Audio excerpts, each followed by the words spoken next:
Hello and welcome to those of you that are here. We are our customary 4 or 5 minutes late, which effectively is on time. Not quite sure how that works.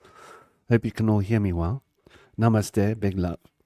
I'm feeling a little bit bunged up, but we got the crew here. We've got an interesting topic for today. It struck me last night when I heard some people that I know speaking about these topics so blasé. Like everything about ancient Egypt is just a lie. Ancient Egypt never existed. There was no such thing. There's no such thing as hieroglyphs. They're just squiggles that were made up by a group of people. They just made up the whole alphabet, just quick. I mean, we know there's been doctoring of history. We know they've been playing shenanigans with us. Namaste, Mexico. How are you, my dear? But to throw out the baby with the bathwater, I don't know. So we're going to have some rational ideas here. I'll be nodding in the background like I'm at a rock concert most of the time, probably. Though we've got the usual crew here.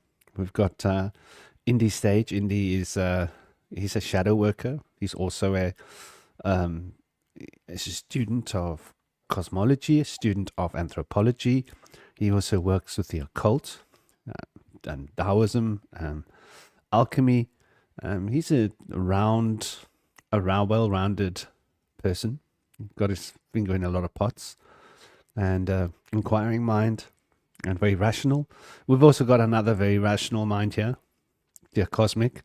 Cosmic, even though he's like a John Dee without a crystal ball, and he rocks, mediumship, and channeling the Fae in order to develop an entire language and a system of cosmology and cosmogeny, an occult practice essentially that goes with it. He's quite grounded, so we've got a lovely grounded crew here, and we're going to kick this ball out. I mean, I'm really curious to hear what you guys got to say. The idea only struck me last night. I didn't know whether we were going to be able to do it today. This morning I woke up, I was like, I can't talk. But when I got a hold of the brothers, they were like, come on, let's do it. So it might be a shorter show than usual. Big love to everybody. And for those of you that will arrive, please say hello, everybody else, for those that are here and for those that will be here. Much love, man. Much love. Thank you for the great introduction. I'm not used to being on this side of the screen. We added ourselves into the stage before Franklin got here to host the show. So this is a first for me. But that's always a good thing. We are going to have a fun show today. We're just kind of winging it today. We came up with the show just before the show, but I've got so much on this. I could go on for more than 4 hours if we have to, but I'm sure we're going to try to keep it at 4 if we can, if we get that far. But I've got a few things that have just come up in the news for the last couple of days that are pretty exciting about the shifting sands of history in ancient Egypt that we're going to bring into the show today. And I've always wondered about this. And I like in the title that you mentioned, the woke world of the counterintelligence confronting these moving sands of history.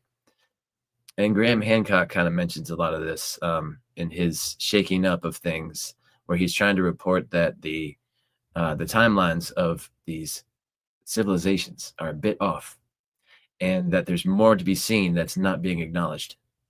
So we're going to get into all of that today. It's going to be fun. We're going to go into some of the major underwater cities off the coasts around the world that have been denied by academia.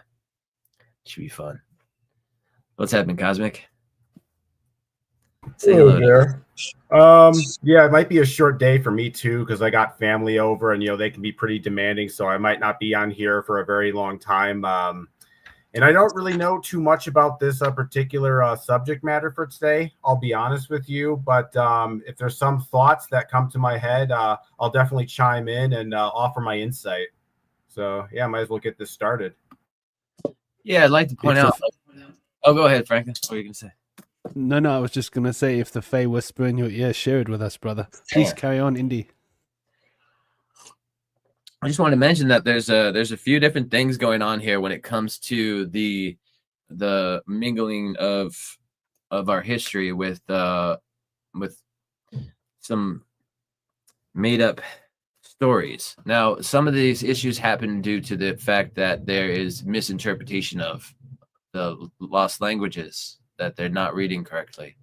Some of this happens because we don't really have a good understanding of the lifestyles and the ways of people that were living in those times if we haven't studied them well. And some people that haven't studied them enough oftentimes will become brought into like a viral spread of information because they appeal to something like more like science fiction, and it's appealing to people. So we see a little bit of that confusion going on. And we also see the intentional concealing of information that is being done by the Vatican, that has been done through the centuries of the colonizations of the Americas.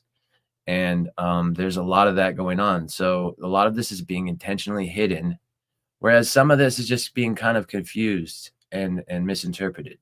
So we just wanted to point that out to people to see that there's different aspects of this. And it's good to keep an open mind as to whether this is being done to intentionally harm the collective, to weaken us, to control us, or if it's done to potentially hide us from some of the traumatic events that have happened in the past. So it may be a little bit of both. And it's good to keep an open mind about these things. Now, as I mentioned earlier, there has been a recent discovery in Egypt that in 2008, there was LiDAR taken, scans were done during, it was right over by the pyramid of Hawara, which is not a very well-known pyramid. It's quite degraded. It does not hold a very obvious pyramid shape to it. It's been kind of broken down, and it may be one of the step pyramids where it kind of turns at a different angle in the middle. It's hard for me to say. I haven't seen what it was originally looking like. But outside of the Hawara pyramid, in 2008, they found LiDAR scans of an underground labyrinth 80 meters below the sand. And it was denied by the Egyptian intelligence and archaeological institutions. So they just threw it under the rug, and it was never seen. It never saw the light of day. But now they've gone back to the Hawara pyramid, and they've taken more scans. I'm not sure if they're LiDAR. I believe they may be a different form of scans. And they see the same structures 80 meters underground below the Hawara pyramid. And so now the scans from 2008 have been brought back and are now being released. So we see situations like this a lot where something is found and people are really excited in academia, and archaeologists are like, this is going to be like a life-changing event for me, where I'm finding something really significant. I'm going to be published in journals and things like this, they think. But then academia turns on them and throws it under the rug and just gives up on trying to make anything of it, even though it's a very significant find. Now, why does this happen? And how could this happen? It's very confusing. I think a lot of this seems to happen because it doesn't line up with the biblical narrative. I think they've been trying to work so hard to keep everything within the timelines of the biblical narrative that they've really like massacred everything as far as the verity of the actual dating. I don't feel like that the dating has been accurate. I feel like they've been working towards concealing things to have only begun like around about 6,000 years ago.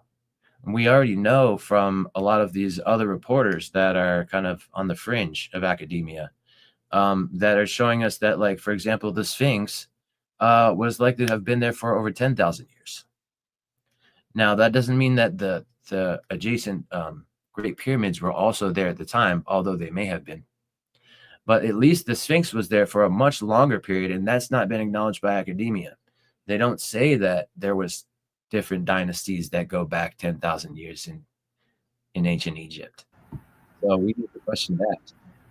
So I'm sure, Indy, I'm sure you're familiar with Graham Hancock, right? Yeah. Because he talks about like how he talks about all the stuff he's talking. He brings that up to the archaeologists, and he realized that a lot of these archaeologists are trenched in a kind of dogmatic thinking pattern. You know, they're told that this is the history and they don't want to change it. They don't want to contradict it. These are the rules. You can't go. So there is a lot of kind of like gatekeeping when it comes to the archaeological world. So yeah, I think there is a kind of vested interest to create a certain historical narrative in terms of the relation to the Sphinx, because I think what it does is it creates a kind of a linear narrative of progress where we start off as these like, primitive beings, then we evolve.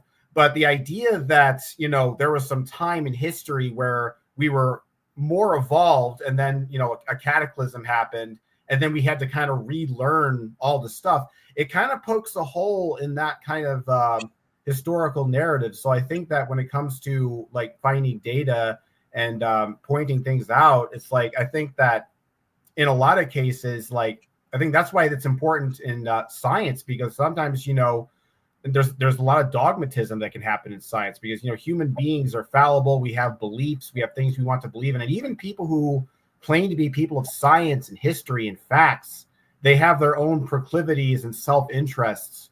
So it doesn't really surprise me that mainstream archaeology are hostile to these new findings and this sort of alternate narrative of a history unfolding.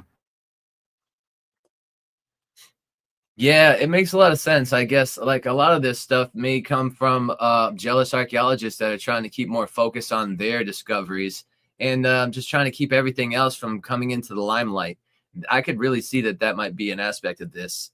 But something that really struck me when I heard about it, seemed very odd, was the telling of the stories of the giants in the Americas. When the conquistadors had come over, there's a lot of different stories of the conquistadors experiencing conflict with the giants when they first came over to Central America, South America, and islands off of South America, particularly Curacao and Bonaire in the Barbados, where Vespucci went.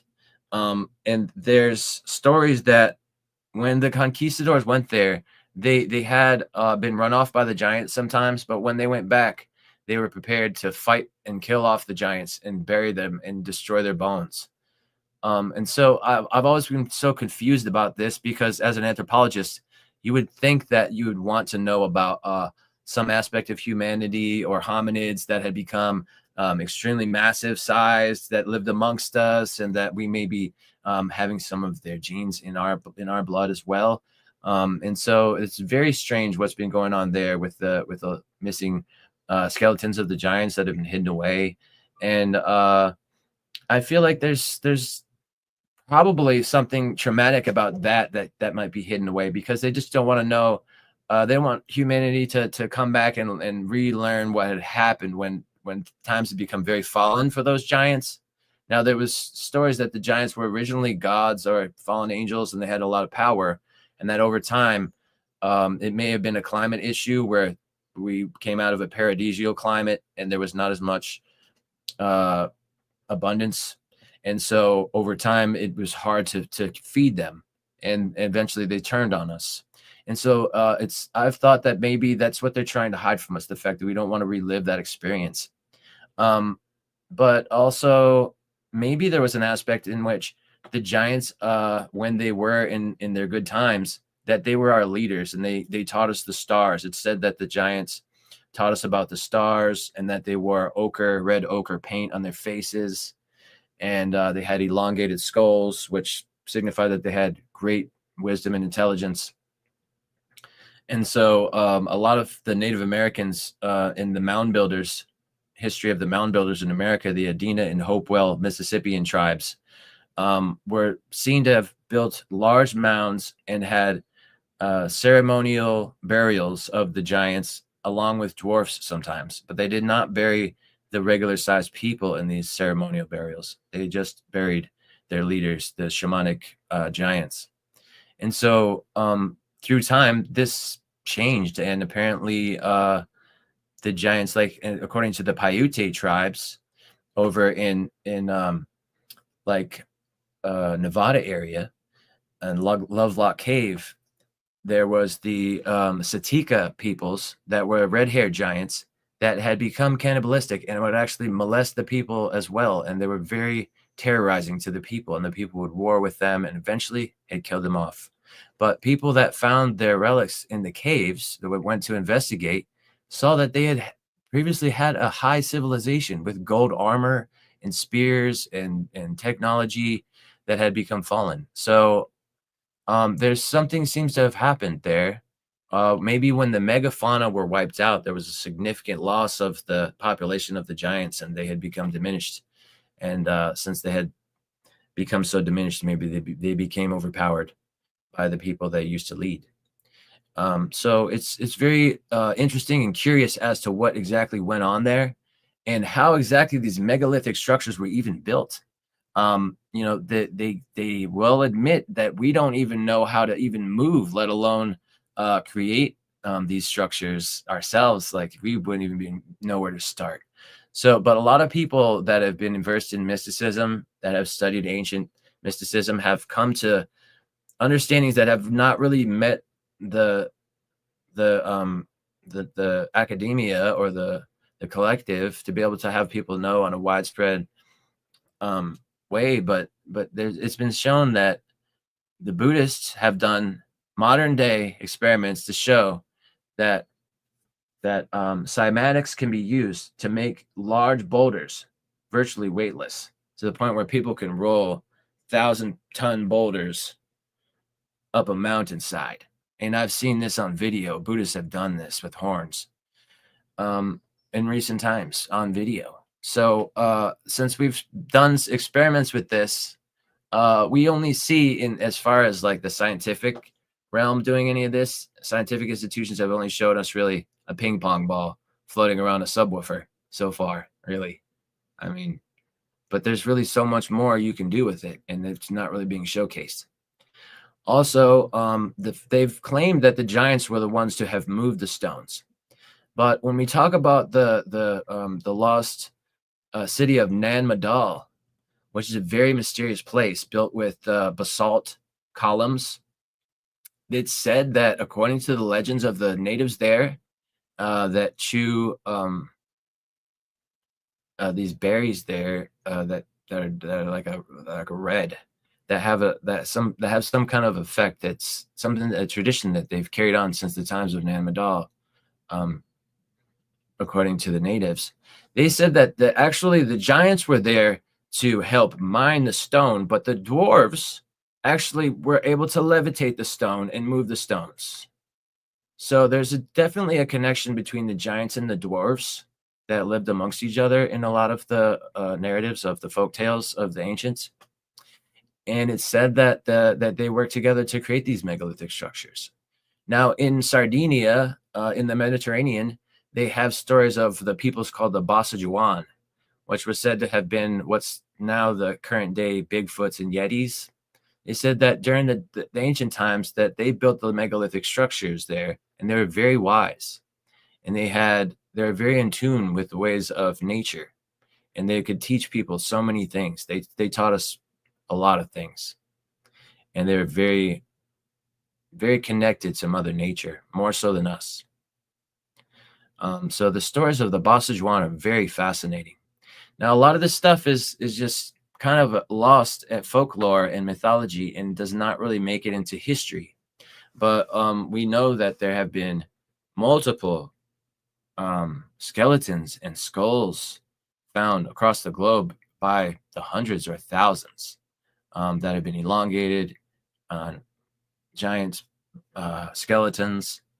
And they had very interesting features like double dentation, 2 rows of teeth, and they had extra fingers,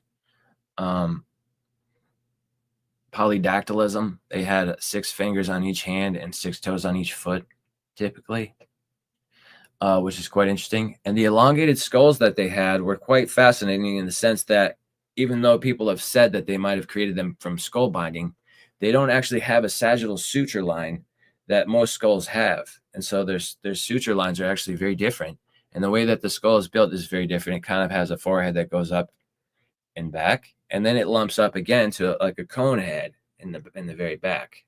And the way that the skull is placed and the spine and the neck, it comes out of the skull is actually a different place, because the skull balances differently with the elongated skull. So it's been proven that the elongated skulls are not the result of skull binding, and it's thought that the skull binding was done to mimic them, to look like a god. And so this is some of the stuff that has been like, these counterintelligent woken world people have figured this stuff out, but science and academia will not yet really admit it. Although it has been scientifically proven, it's not accepted in science. So it's very strange, murky waters when it comes to all of the amazing things that are being come to light right now. But the fact that the government is trying to deny that is to make it hard for people to really be accepted. And a lot of skeptics have just shot everyone down. It's easy for people to deny this information. But there's so much to learn from the information that's being shared that we didn't never know until recent times. And a lot of this did come out in the 60s, and it was kind of considered to be kind of airy-fairy, and people were like using a lot of psychedelics. And so I think they were somewhat discredited during that time. But I think a lot of that stuff has really come back, and people are starting to awaken again. And so you have to think, as much as they're going to try to push this down, if they maybe do that again, it seems like this kind of has been re-emerging again and again in waves, and the waves have been getting stronger. So I feel like we're going to break through this denial and start to take the power back as far as understanding our past and our real true history. And it starts with people that start to question the main narrative, like Graham Hancock, that start to say that, like, look at these sphinxes. It looks like they have water damage from that's as old as 10,000 years ago. And then people like Robert Schoch deny that hold close to academia. That, you know, a lot of these people are trying to look good to academia. Maybe they're paid to say certain things. I would not be surprised. But well, what do you they think? get offered. Don't they get offered funding? Yeah, and then they end up with the World Banking Forum pretty soon after that, usually, if they're not already in it to begin with. But so I think, is it people with money? Are they trying to change the way that we see our past? Is it because they're trying to form a certain future that they're driving us towards? I know that the Jesuits are trying to create the transhumanist movement because they're scared of being judged at death. And so they're trying to push people into be appealing to cyborg life of having multiple bodies of avatars to be able to ride around in and have your mind not be in your body, but in your avatars or in a computer, so that you can let go of the body and then your mind can live eternally and you can become immortal. Now, this, to me, when you understand that the real premise of this whole movement is to escape the judgment of God, sounds a bit laughable. And as high tech as it does sound, to me, it sounds a lot like they're trying to make the human race into a bunch of lab rats, really. Because who knows, like, when we live as organic beings, we've been created from nature, and it's come through childbirth, natural way of creation, for so long, from the beginning of life. And to end that and start to try some experiment where we're going to try to merge life with technology, and we think that that's going to go on as long as it has till now, I think we're severely deluding ourselves if we think that our technology is that advanced to merge with life, because we know that our technology, when we try to genetically engineer anything, makes everything sterile. So there's something that's severely lacking when our technology does not have the aligning spirituality and wisdom on the same level. It is very detrimental with a materialistic view that has not integrated the energetic aspects that we're starting to discover and explore. I think our science is very young, and it should not be something that we should give up our organic, divine miracle of life. So, Well, yeah, and I think a big part of the reason why there is this move towards AI is because I think this problem goes back a lot further, and it's kind of this gradual turn away from the body and towards awareness. Because sort of my sort of like, you know, the way I think about consciousness and how it essentially works is it has two aspects. You have awareness and you have being. So awareness represents the sort of the intellectual, the kind of the disembodied mind that perceives and understands things. Then you have being, which is bodily awareness, the thing that feels. You have a body, you have certain food preferences, you have certain sexual preferences. This represents the embodied aspect of consciousness. And what was I going to say about that? So the way I kind of figured this out was I compare two different states of mind, and that being of dreamless sleep and of ego death via psychedelic experience or meditation. So from the perspective of ego death and meditation, one becomes pure sort of awareness. And because there's no identification with the self or a body, there really isn't a sense of being in that state. So it's sort of like, so in that sense, you lose your sense of your individuality. Likewise, when you're in dreamless sleep, you become, I think, the way I formulate, you are purely within your body. Your awareness is essentially shut off, and you're in a state of pure being. And the problem with artificial intelligence, my thinking, is it's just that. It's intelligence. There's no artificial feelings. There's no artificial emotion. There's no artificial embodiment. In my opinion, in order for artificial intelligence to truly be sentient in the sense that a human being has a sense of self-awareness and consciousness, we can't get there simply by complexifying the sort of the intellectual algorithm of the artificial intelligence. There has to be some aspect that mimics bodily feeling for that artificial intelligence to truly mimic. Because if you think about your own consciousness, it's kind of, you're sort of at war with your feelings and your thoughts. You may intellectually, like, for example, let's say you're going on a diet, right? And you want to lose weight, and you see a tub of ice cream, and there's a war you have within yourself. There's the intellect says, hey, we got to lose weight, we got to be diet, but your body's like, oh man, that ice cream is really delicious, And then you, as the conscious being, as the soul, you then choose to decide, okay, do I choose with the part of me that says we go with the ice cream, or do we choose the part that says deny the ice cream and go on with the diet? And the problem with the AI is it doesn't really make a choice in that sense, where it's this conscious self-observing observer.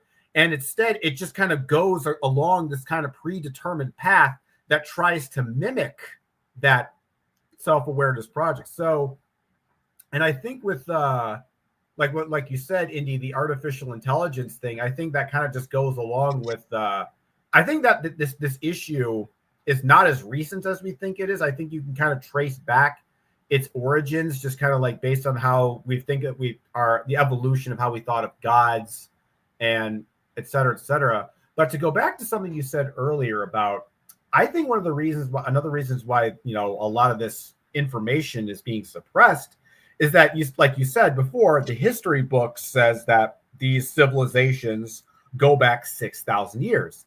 And what else is 6,000 years old but the biblical narrative, the Judaism, Muslim, Islam, like that whole Abrahamic tradition. And if we recognize that there is stuff that goes on far before that, that doesn't paint the Abrahamic tradition in a very flattering light, so to say it will. Because if they think, oh, this is the God, history started with our God and our religion, and to say that there's something that existed before that, it questions that belief system. So if anything, it's like, I think it's a matter of warring faiths, because, you open yourself up when you think about some of these older civilizations or the 12,000-year-old Sphinx. But, you got to admit, if you're a hardcore Muslim and you believe that the Quran is the literal word of God and that the Bible says that the earth came around at 6,000 years old, if you accept that the Sphinx is 12,000 years old, then you have to question your faith. You have to question your Islamic or Judaic Christian faith, as it will. So I think that's one of the big reasons why there's so much pushback towards this historical narrative, is because the older religions are not being shown in a favorable light by recognizing that there's a history that extends far beyond the narratives that we've been taught through these religious narratives. Yeah. I think you bring up a really interesting point there, Cosmic, because when we look at it, the Pope and the Catholic archives. It's got a lot of our history there, and we don't get access to it. It's all locked away. And Vatican intelligence has been running a lot of the big telescopes that are looking for extraterrestrial life. So how's that work, right? What's Vatican's interest in running these great? I mean, the big one that they got caught out. People started figuring out what they were up to, so they had to change, which was then the biggest telescope called Lucifer. They had to change the name. I wonder whether Google AI has scrubbed that from the record. It will be scrubbed so that the Gen Z will never know it happened. So much of our information is being scrubbed by the AI. And I think like the AI is very interesting. A is number 1. I is number 9. 1, 9. There's almost an insinuation there of number 19. The solar number, the number sun. There's also a connection there with 1 and 9 being the beginning and the ending of the enneagram. So, there's definitely a very interesting little tale being told. And looking at Egypt, you've got some beautiful images here. Looking at Egypt, I think that we've been taught a lot of lies about Egypt. And so people are ready they're looking for the truth. So I think a reason some of these woke ideologies come into being that will preach like that all the hieroglyphics and the whole Egyptian story is all nonsense. Yeah, to me that seems like baby being thrown out with the bathwater instead of maybe keeping an open mind going, well, maybe there are different epochs of what we call Egypt. Maybe the land of Kem is a whole different epoch. Maybe that's why some of the pyramids are very different to some of the other pyramids. Then they speak about how some pyramids were made in the 4th and the 5th dynasty, and pyramids were built in different dynasties. Well, that makes sense.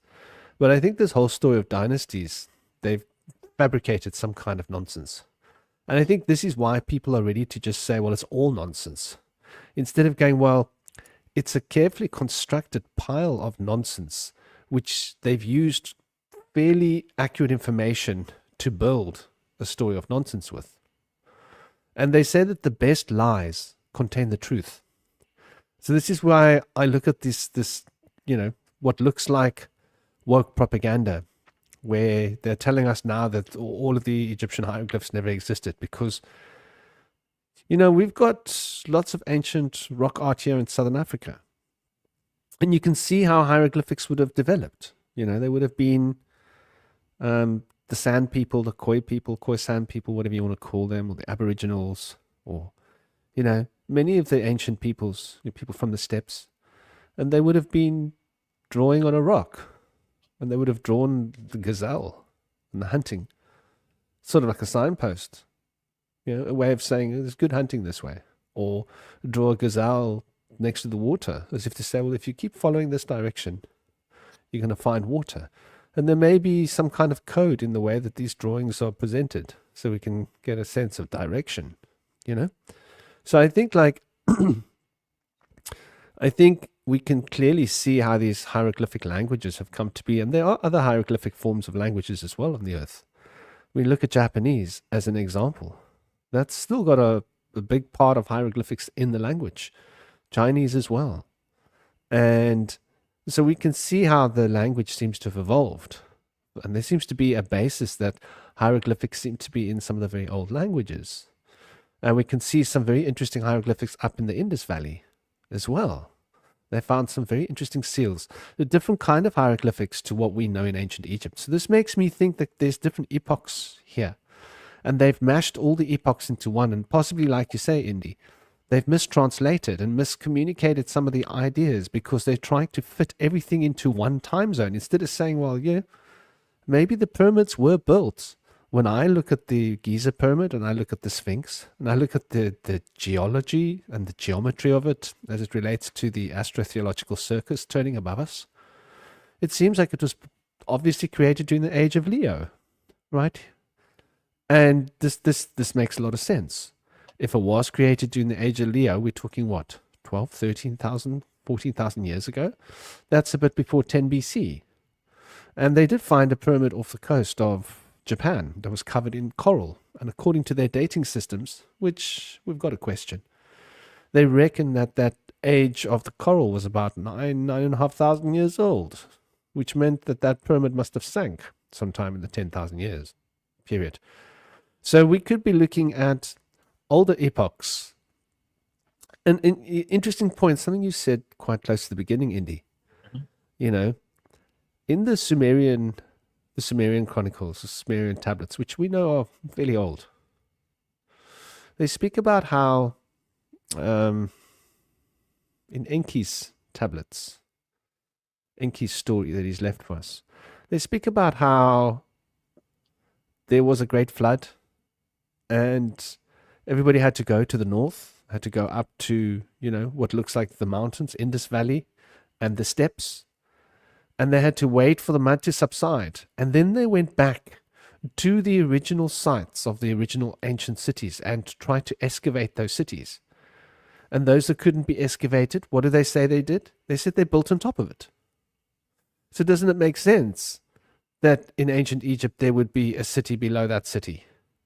Doesn't it make sense when we go to Turkey, some of the interesting sites that we know there's a conspiracy because they won't allow us access to the sites?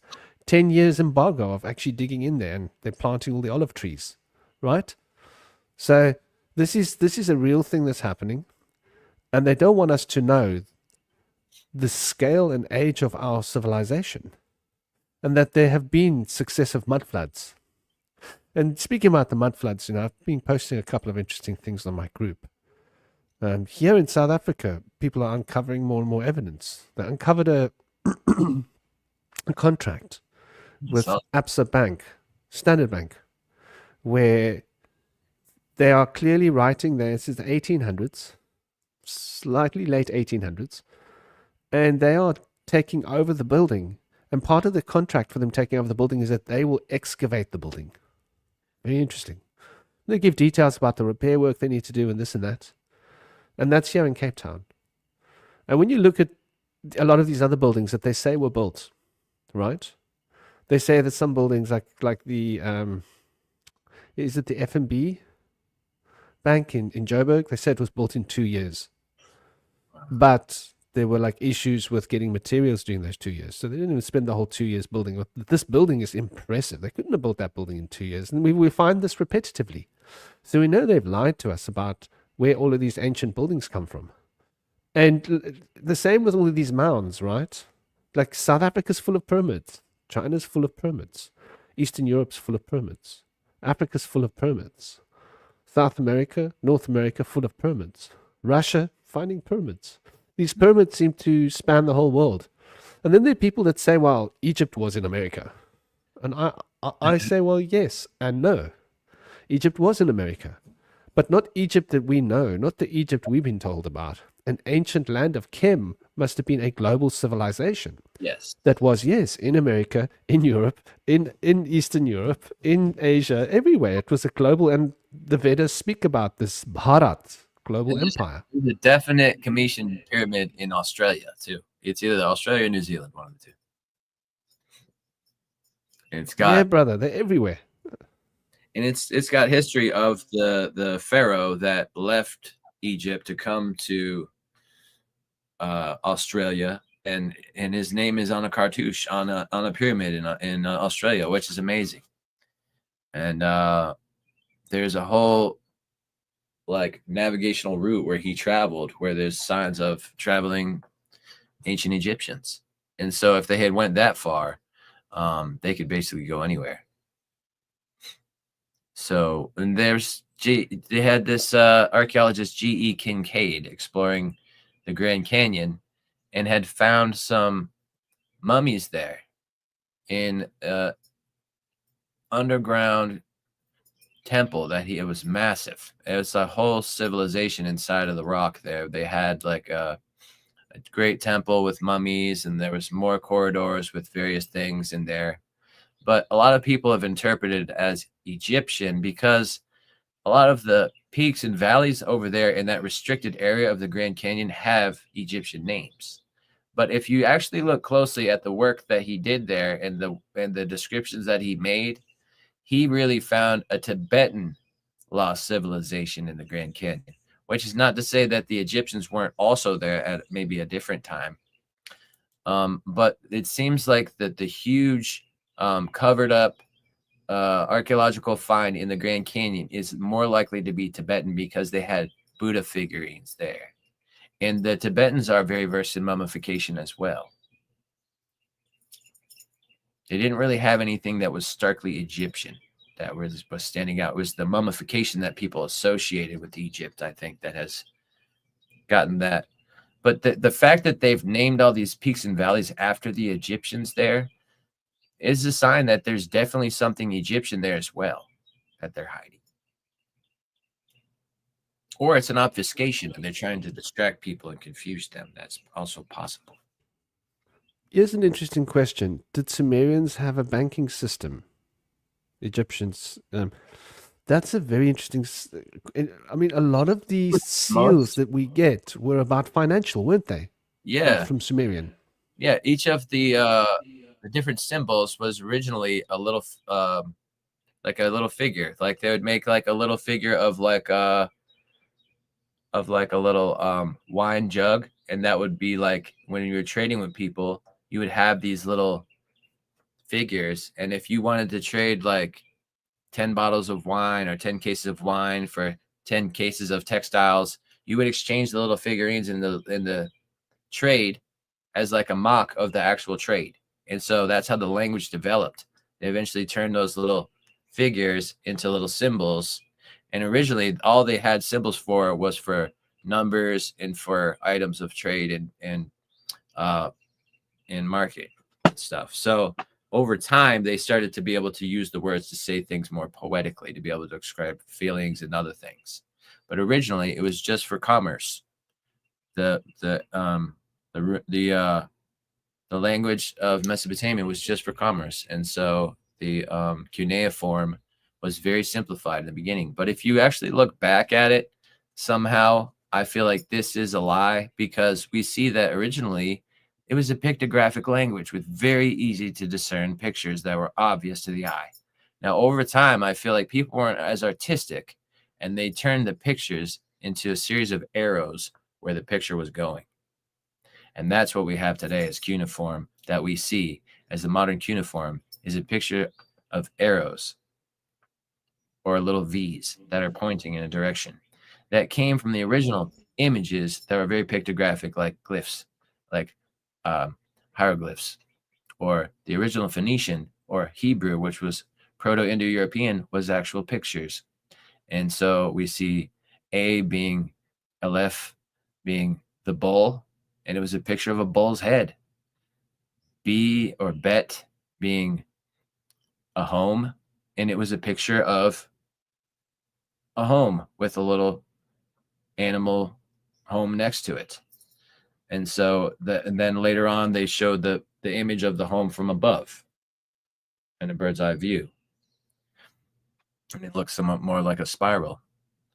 So, but the letter B comes from the original symbol of the large home on the bottom and the small animal home next to it, but it's turned on its side. But it used to be laying down. So originally, our symbols were very easy to understand and had more meanings to them.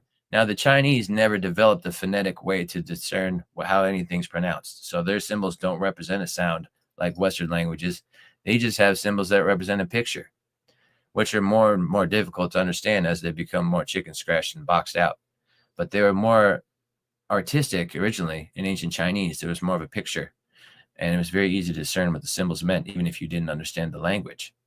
So I can understand why they would want to make that more harder for us to maintain, because when you can use pictures that are worth 1,000 words, it's going to be a lot easier to communicate to other people that don't necessarily speak the same language. But since they've taken those pictures and they've formatted them down into chicken scratch,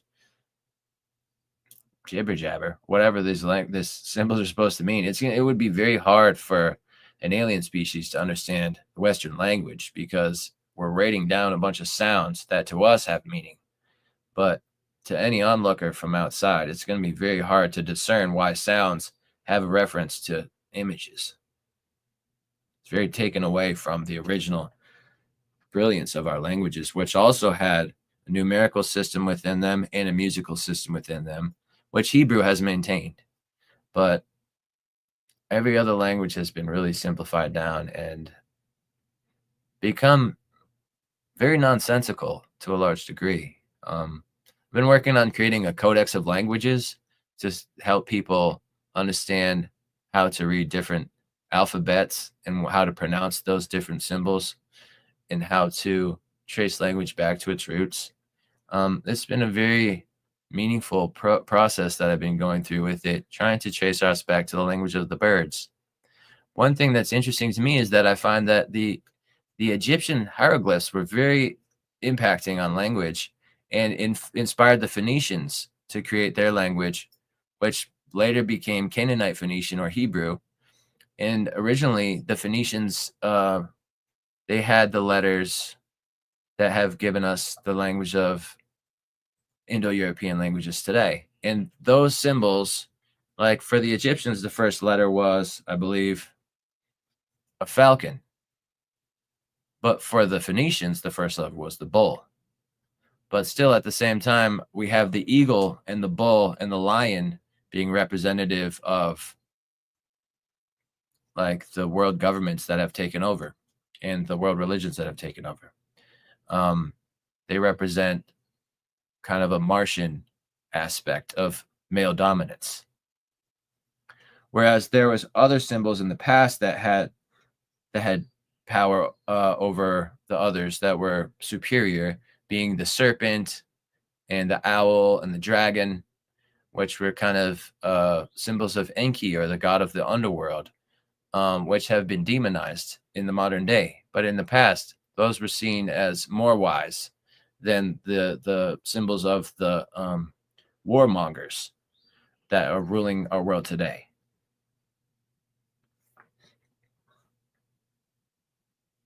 And we see, Yeah, brother, the symbol of Mexico, sorry, yeah? the eagle's holding the snake in its claws, right? And we hear about the lion as the king of the jungle. Even lions don't even live in a jungle. So things have been pretty messed up as far as like the ways that people are conveying these symbols to us. Because we see that even Jesus said, be wise as a serpent, but peaceful as a dove. So there's a lot of slips where this ancient wisdom is still coming through, but it's being demonized now. So it doesn't really add up. It seems to be contradictory, but it's allowing a paradox for us. It's allowing us to dive a little bit deeper and realize that some of this stuff is becoming obvious that they're trying to hide from us. This apparent contradictions are a telltale sign of lies. Because when you tell the truth, there's consistency. Truth is consistent. Lies are inconsistent and complicated. Truth is simple, consistent. And so it's a real process to be able to hide simple consistency with these complicated, inconsistent lies. But it makes it very hard to confront a system of knowledge when it's very overly complicated and confusing. And that's what they've tried to do by compartmentalizing the information into different schools of thought. It's become very hard to understand even one, because when they're all integrated together, it's much easier to understand the underlying integrative aspects and principles of all things first, and then see how they play out in each individual way later and make analogies between the two. But when we've compartmentalized these thoughts systems, it's hard for us to even talk to each other. And they've given us all these different languages and tried to pit us against each other, hoping that we would not learn to communicate to each other the inconsistencies that we find when bridging the gaps of language. So one of those inconsistencies to me that's been very obvious was the Norse hell being an icy place and the Mediterranean or Middle Eastern hell being a fiery place. Now, before those narratives began, the underworld was a sacred place of the gods, where during the matriarchal time in the herstory of things, the soul would go in and through earth and then reemerge from earth, from the east. As the sun goes down in the west and then reemerges from the east, so would the soul go into the earth and then reemerge. But then as the narrative changed, we then saw the story of how the soul goes after death to go up and out from the earth into space and then reemerge back. And a lot of this has a lot to do with the just like church does, and church being a word coming from the name Circe, which was a goddess who was able to turn men into pigs and then devour them. There's somewhat of a laughing at us here with the churches going on, with the elites who call us the willfully ignorant that attend these churches, because they see us like we're being turned to pigs by given ignorance, and that they don't give swine the pearls to the swine. So they're keeping the secret wisdom for themselves, and they're giving us misinformation in these churches of Circes. And we know this now because the elite follow occult teachings that are hidden from the collective. And this is pretty well known by the collective now. And we see that their gods are very different than ours, and that their god is most likely to be Saturn, which is obfuscated as Satan. We don't learn about Saturn. We learn about the devil. And so what they worship to us seems very devilish or demonic, but they really don't come out and say outright that they're worshiping the devourer of children, Kronos, the father time.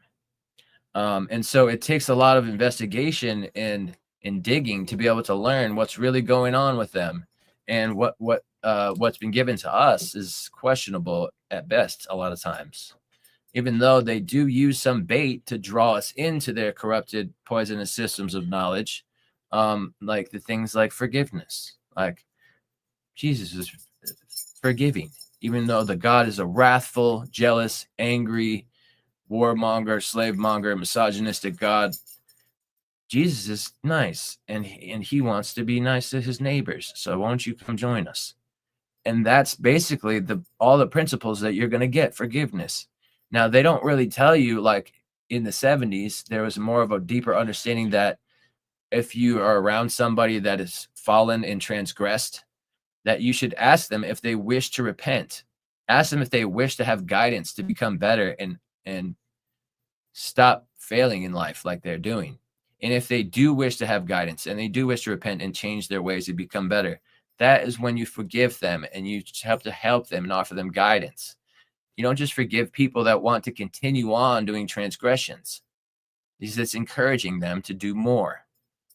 And so the way that things have gone, it almost seems like thieves, murderers, and evildoers have become our leaders, and that they have kind of promoted the idea that that we should really just kind of like lay over and turn our cheek and let people take from us and get away with it and just forgive them and let them go hurt other people and encourage that. But Einstein himself said that it's really not the evildoers themselves that are going to undo the evil in our world. It's up to the good people that are confronting evil to take action against it for anything to happen. And of course, I'm paraphrasing that, but he's trying to show us that it's up to the people that are of the light, the people that are good, to be able to confront evil, because evil is not going to, even though it contains the seeds of its own destruction, it's not going to stop itself, especially when it's being encouraged by passive people. And so I feel like there's something going on there where the principles have kind of shifted. Karma has been misinterpreted in the West and associated with Latin proverbs associated with guilt and punishment. But karma itself is really supposed to be a word meaning action of association with your feelings and your actions. And if they're in alignment with each other, then you're doing good karma, which is associated with water. But if your feelings and your actions are not in alignment with each other, and you might be doing something bad that you enjoy, or doing something good that you don't want to be doing, or that you really disdain, then you're not in alignment. And that kind of karma is bad karma associated with fire. But water is much more powerful than fire.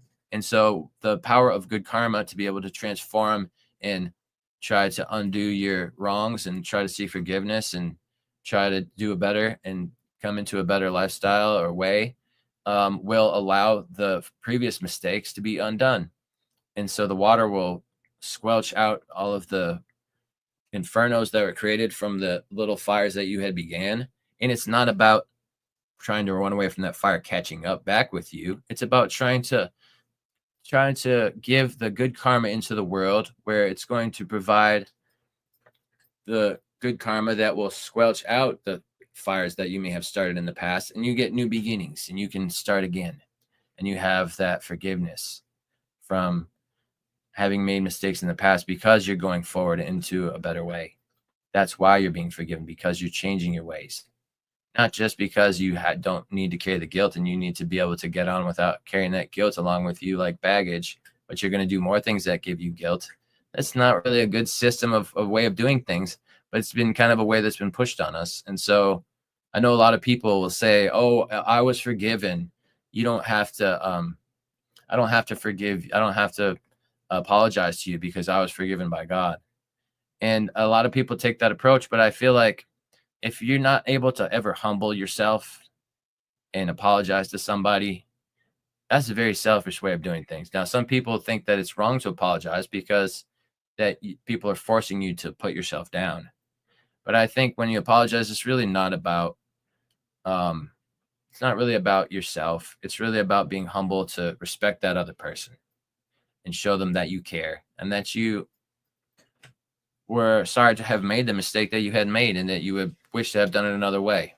And if you say those things, you should aim to really take action to live that way. You know, a lot of people will just say these things to be polite, and that's very different than actually choosing forgiveness in life.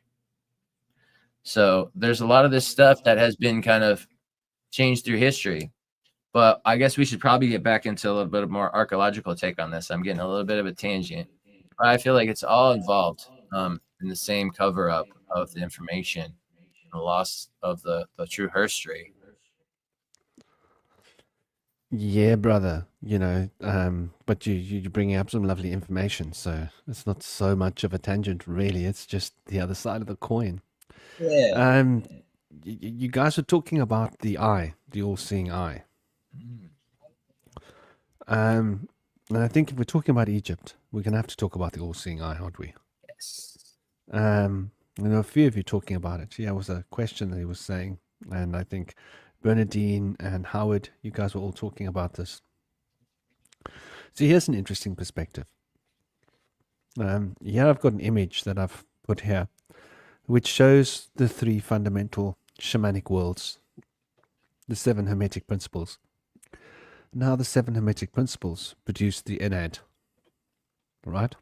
Because the will and the memory is bipolar. It has a dualistic face. A face in both two spheres.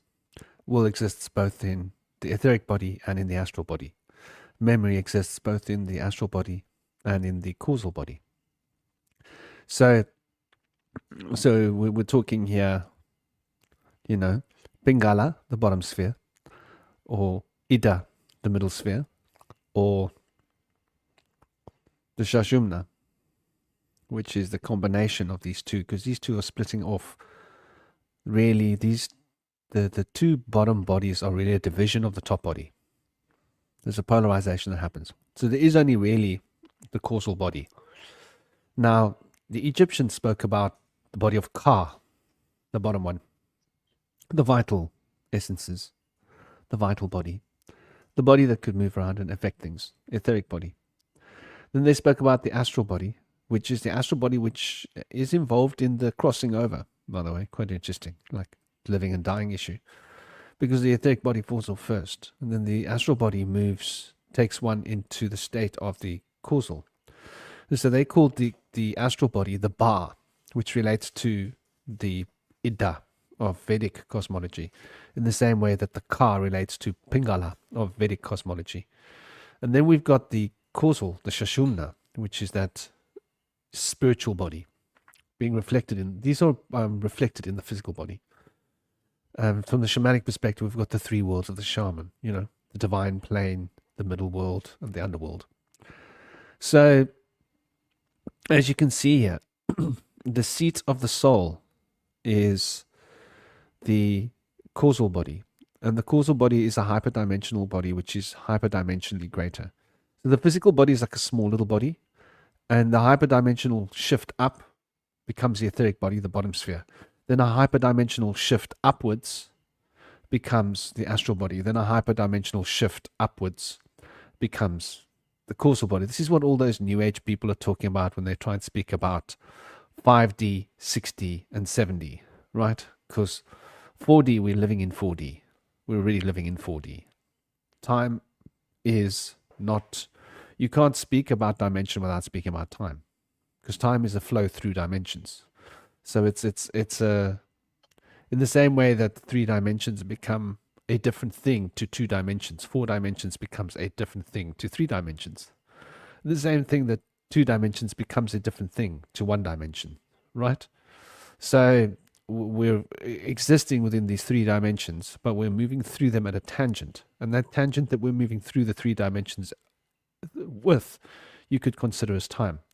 But then we've got the etheric body, which is a dimension which operates in a different flow of time, right? So this time is broken down into these 3 elements in the same way that these 3 bodies exist within our consciousness. So the Egyptians spoke about Ka. So there's a time dilation in the etheric body. Those of you that have experience projecting etherically will have like noticed this time dilation. But the time dilation between the etheric body and the astral body is like exponentially greater. And the time dilation between the astral body and the causal body is exponentially greater. In fact, the causal body, if you ever have glimmers and glimpses of that state of consciousness, it's so timeless. And it occupies all time. So when we are having like powerful visions of the future that we're experiencing as if they're now reliving past lives, for example, that's the causal body. So the Egyptians spoke of the ark, the Ka, the Ba, and the ark. The ark is the causal body, is the spiritual body. That is the part that transcends dying. In other words, the part that reincarnates, the part that goes off, comes back. It creates a new astral body, and the astral body creates within it a etheric body, and the etheric body creates within it a physical body. Russian dolls. But the big one on the outside, that's the causal body, that's the ark. Now in Sanskrit, ark means eye. And so the eye, the all-seeing eye, represents that state of consciousness where one is beyond time and able to see all time. So it's omnipresence, right?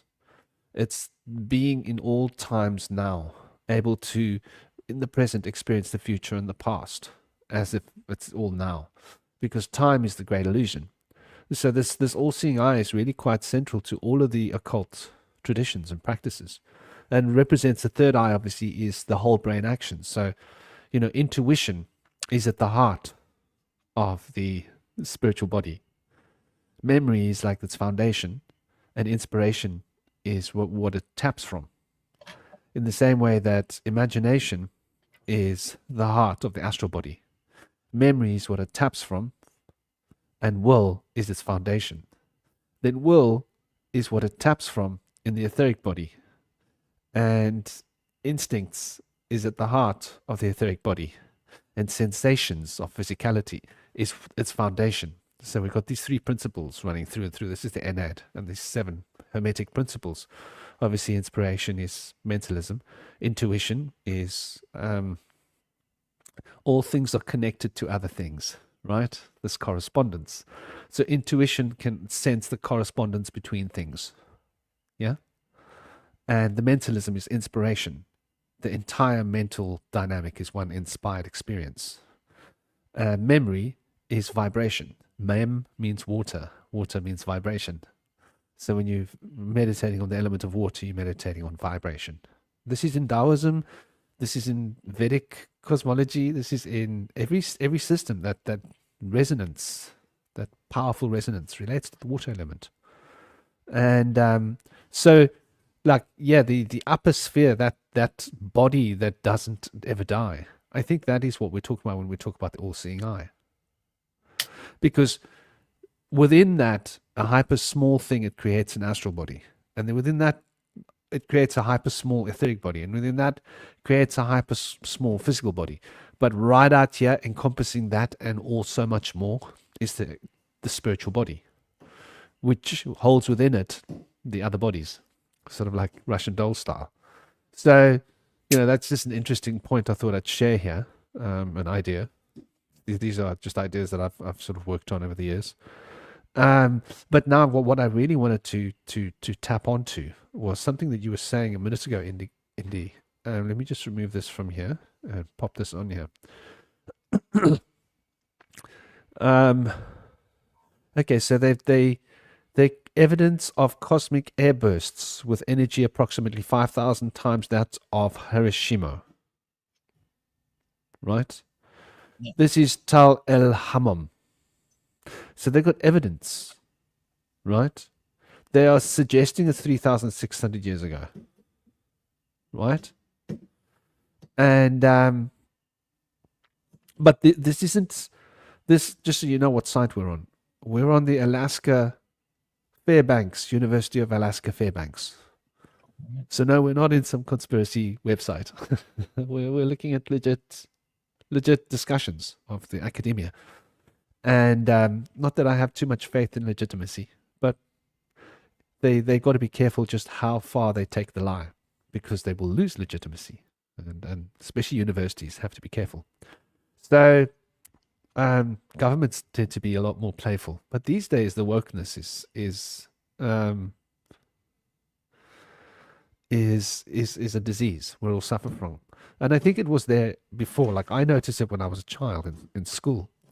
But so here we're talking about nuclear detonations thousands of years ago. The date that we're talking about could be wrong. I mean, we're guessing that the dates are 4,000 years ago. 4,000? Maybe they're longer. This is mentioned in the Sumerian Chronicles, that there were these great weapons of mass destruction that were brought to this planet, that there was a great war, that the great war caused these poison clouds to travel across the planet, that most people passed away because of hunger. The story of the giants you were talking about. Yeah. So there's a lot of actual evidence to back up what's in the Sumerian Chronicles, which is interesting. Like, when you start really looking. That because the city of Krishna was said to have been destroyed by a giant, what is considered to now be an atomic bomb in ancient times. And it was always mythical, but they recently found Krishna city off the coast of Dwarka in India, right on the ocean. So it's right there off the coast, and they found that that's very much so an ancient city. It's a beautiful city. Those Indian cities' architecture is very developed and amazing. And academia has shut that down. They said this is just a natural formation, which is very laughable. But no, that's evidence of nuclear weaponry in the past. They said it had the power of 10,000 suns. Yeah, and so it's very interesting because we find this everywhere. Sorry, were you still carrying on? Found radioactive Geiger counter readings at Sodom and Gomorrah as well, which was destroyed by the angels. Yeah, I think like it's redundant to argue that there's we know that there's evidence, right? Like there's so many academic people have discussed this, and so obviously they now want to confiscate this, right? It must have been a meteor. Why must it have been a meteor? Well, we didn't have that technology. Says who? Did you look at the pyramids? How do we know we didn't have that technology? We don't. But the assumption is that we didn't. So we now must create some story, a narrative, which is what academia does. But here's I'll propose my hypothesis. I won't call it a theory. I'll call it a hypothesis. We can call it the Bush Whisperer hypothesis. So like in case like it's so far out that we got to like sink the ship. But I think the reason we have got hieroglyphic writing and the reason we have Sumerian cuneiform, and the reason that the Sumerian cuneiform, the Sumerian language is what the Phoenician language comes from, and why our historians, our archaeologists, and our anthropologists suggest that the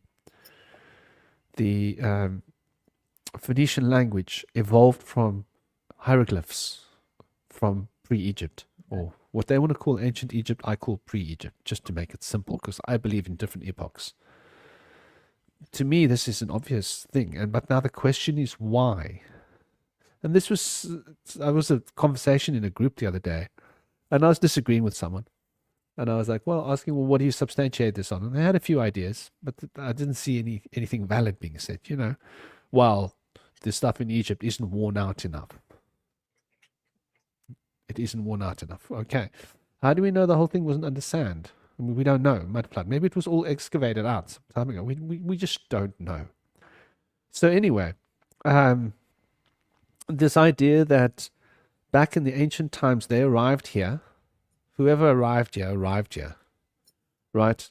Like, it doesn't matter whether you're Christian, Jewish, Greek, Sumerian, all these traditions, Quetzalcoatl, arrived here, right? Arrived here. This is what the story says. All these beings came here and taught us all these stuff. Okay? Tahuti, Thoth, whichever tradition you want to take. These guys came here and became great teachers. So, to me, when I look at this, it says to me, well, it stands to reason that wherever they came from, we don't know. But some people came here and they had great super technology.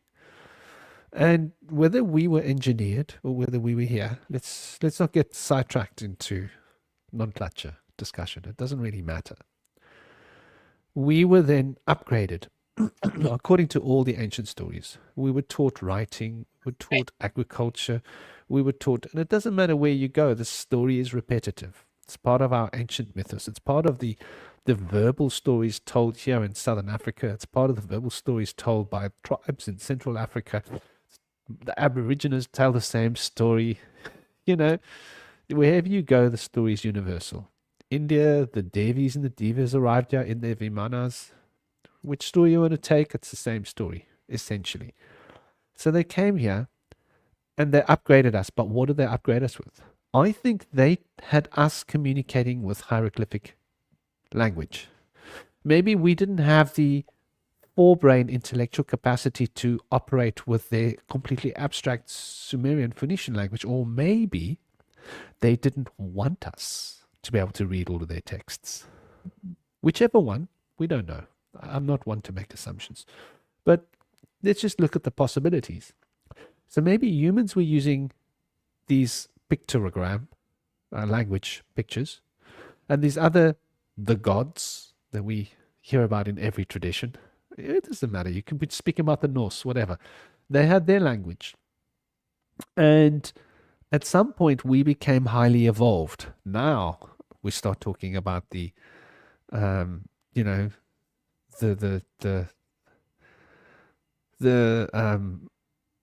abduction of princesses, of kings, royalty by Ravana in Sri Lanka and other of these evil beings that would abduct women. They wanted to have children. Okay, we hear the Sumerian story, interbreeding, the 200 beings that came to Earth. They're called the Ijiji in the Sumerian story. Go to the Greek story, it was the Grigori, 200 of them that arrived on Earth. In the Sumerian story, they came from Mars. They took wives, women. They were creating offspring. The offspring mixed with humanity. We got a new breed. And time went through, the breeding mixed, and suddenly everybody had the potential to communicate on like a very high level. So now we developed our own written phonetic language. But we developed it from what? Well, the evidence says that it was developed from the pictorial language of pictures, which we call these hieroglyphics. So this is why both existed next to each other, in my opinion. It's because at some point we were ready to develop our own abstract language. And that's where the Phoenician came in. And then, of course, they've lied to us that the Phoenician is separate to the Paleo-Hebrew, is separate to... Maybe there's all just one language and they've got different dialects spoken in different areas and different times, different eras, right? But it's just the same language. So, but they were speaking Sumerian, which is interesting. This is what the historian says with the agricultural and the historians and the archaeologists and all of the so-called experts suggest that there was a Sumerian-based language which was then taken from pictograms of hieroglyphs and turned into phonetic, the Phoenician 22-letter alphabet. So we can see there's a lot here. So to just say that the whole hieroglyphic language doesn't exist because there's no reason for it to have existed, is not taking into account these possibilities. We're not saying this is true because it's a hypothesis. It's like I call it the bush whisper hypothesis. But it could be true. So if it could be true, how can we throw the baby out with the bathwater? Because we just don't know. I mean, I can see you getting excited. Indy, what's on your mind, brother? I probably got to rest my voice. Yeah, I really struggle with this a lot, especially, with what we're talking about and people that are bringing in modern cultural translation bias like Sitchin that are trying to bring like modern technology into the past. Now, I don't doubt that there was a breakaway civilization that very well may still exist that had higher technology than we even have today. But I think that we're deluding ourselves to think that our technology that we have today is the highest and that that's what they had then. I think that there is something probably more advanced than we have back then, potentially, or something that was like as advanced but had a different mechanism of how it worked somehow. I feel like that they went about things in a different way. They're able to achieve the same things, but they had a deeper way of going about it, where they had technology that was infused with aligned high spirituality and high wisdom.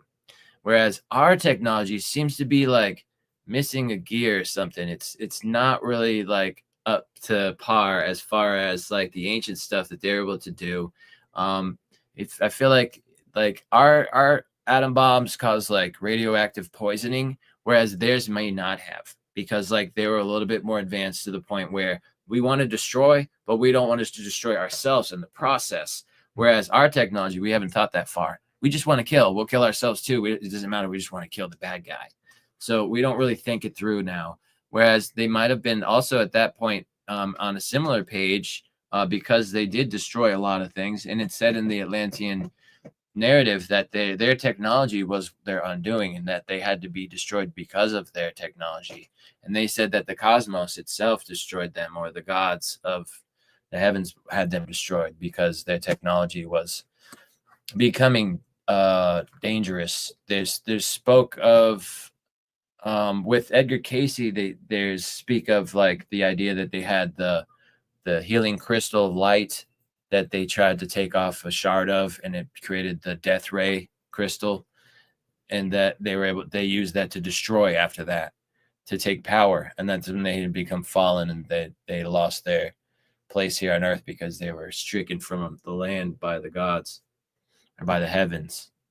So there's a lot there. It's also said that like when Moses was able to like part a rock to make water come out of it, that it created a flood, and that like sometimes that our ability to have these higher powers and to influence nature, we have to really be careful of like, what are we trying to do? Because there's a lot of consequences that could come from having these magical powers or high technologies. And I think we've abused those in the past. That's kind of what the stories have been kind of really trying to hammer down to us, whether that's the actual story or that's some kind of a narrative that's being pushed on us to try to influence us now, is to be determined. But I feel like there is somewhat of a story about like if you don't learn from this lesson, you're going to repeat this cycle, and that's told to us a lot too. So I feel like that there's something that we need to find when we learn about these lost civilizations, that we can learn from, not following in their footsteps and making the same mistakes. I think that's supposed to be an important part of it. I've gotten that impression from a lot of people from the 60s and 70s, where they were saying that like Atlantis, Lemuria was destroyed and it was a terrible cataclysm. But I didn't feel like they felt like they deserved to be destroyed at that point. It was just very sad and unexpected. Whereas Atlantis, when Atlantis was destroyed, it was like, thank God Atlantis was finally destroyed because it needed to go, because it had gone too far, exploiting the collective and going around and marching around, taking power. And I feel like the Romans kind of followed in their footsteps, just building roads to go rape and pillage the world. And we kind of still live in that kind of same lifestyle. Now, it's said that the Amalekian Satanists that stem back from the Atlantean warlocks are the ones that are in the elite that are controlling the world. And they claim that their power goes back to Atlantis. So if we see that being the case, and we see how the Romans were to build roads to pillage and rape the globe, that maybe that was just the same path that the Atlanteans had took, that was their undoing, that they continued to do after they bounced back from the Great Flood. I'm partial to seeing things kind of that way, because I feel like the Roman Empire and its principles and ways has kind of dominated the globe and is still in power. And though the power has somewhat shifted, but there's still strong power in the Vatican, and the British monarchy has a lot of financial power that's backing Jerusalem and the Vatican as well. And I feel like there's a lot going on in the background that's tied to Atlantis, potentially back to Babylon as well, that that they talk about in the occult circles that we don't really hear about. But I feel like the things that we're doing now, we hear about the Babylonian mystery schools coming from the Atlantean mystery schools, which is something they use to confuse the collective so that they can have power over them to control them.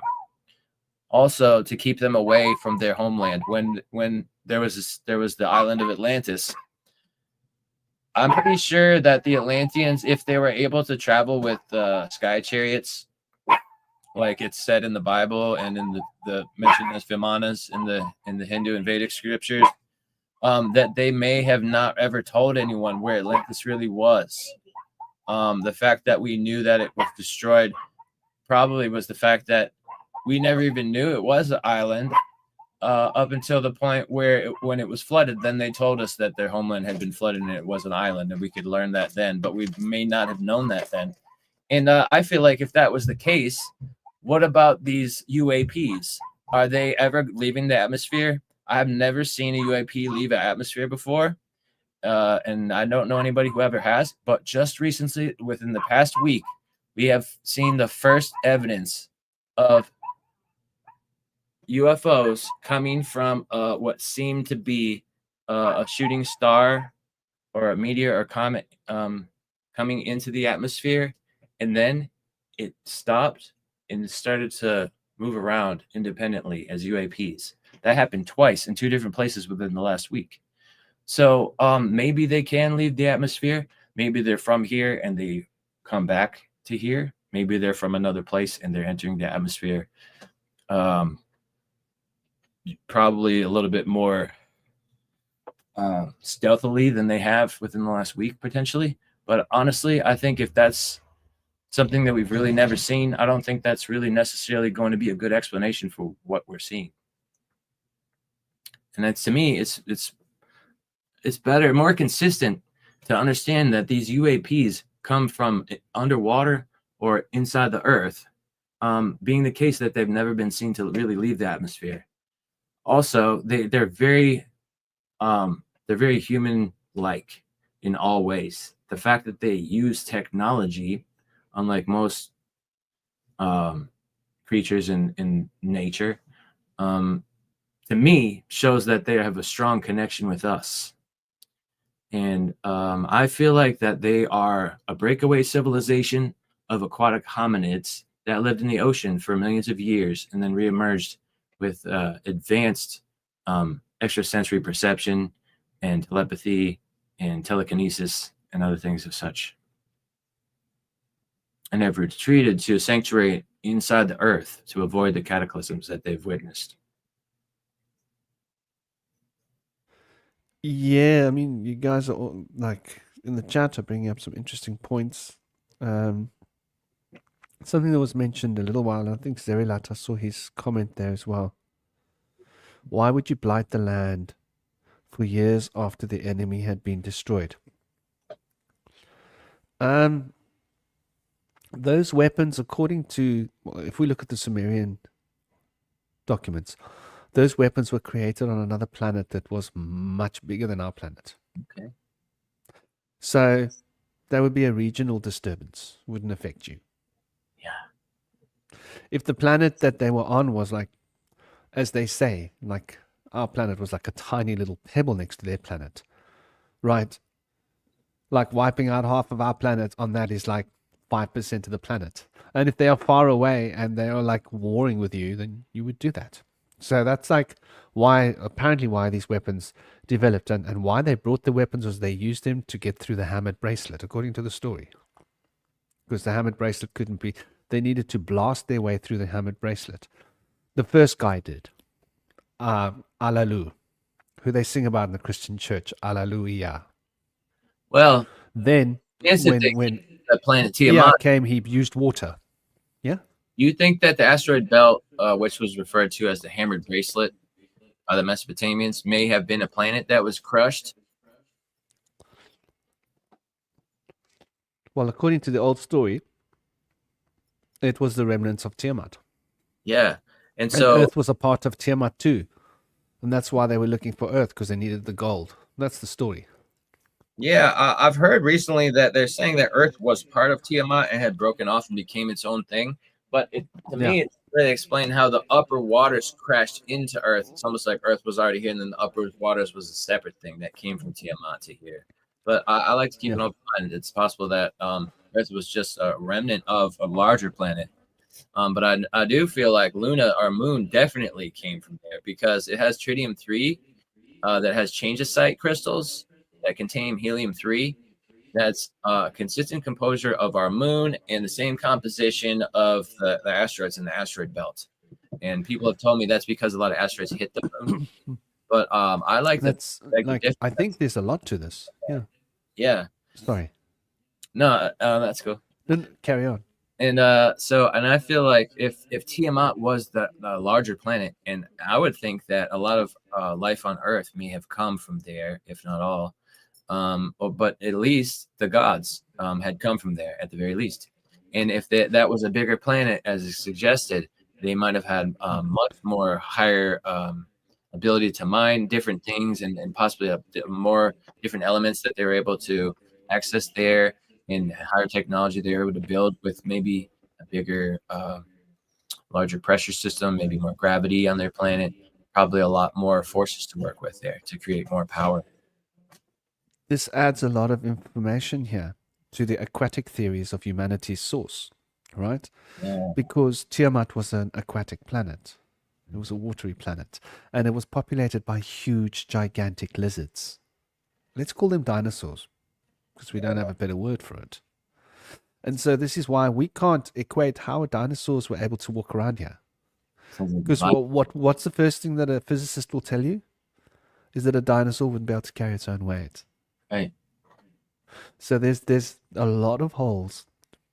And then everybody says, well, they were dragons. Yeah, okay. But still, whether they were dragons or dinosaurs, we can't get away from the basic physics. They wouldn't be able to carry their own weight. So, but if this was part of a bigger planet that had a different gravitational field, well, now it makes sense that these beings were, and why they suddenly froze and passed off. So if this was a piece of that planet that had traveled through and gotten locked into the space where we are now and thawed out and life repropagated, we would have been spawned from the DNA of this planet originally, which would have been aquatic. See? So a lot of these ideas dovetail. And then when we take that to the next step of like these dinosaurs, these big creatures, we've suddenly got a plausible reason for why they are here. Now, we've been told about how bad our understanding of the Sumerian is, but it's the most plausible story that fits the actual evidence. That's the thing. And when they speak about these weapons were hidden on Earth, nobody wanted to use them.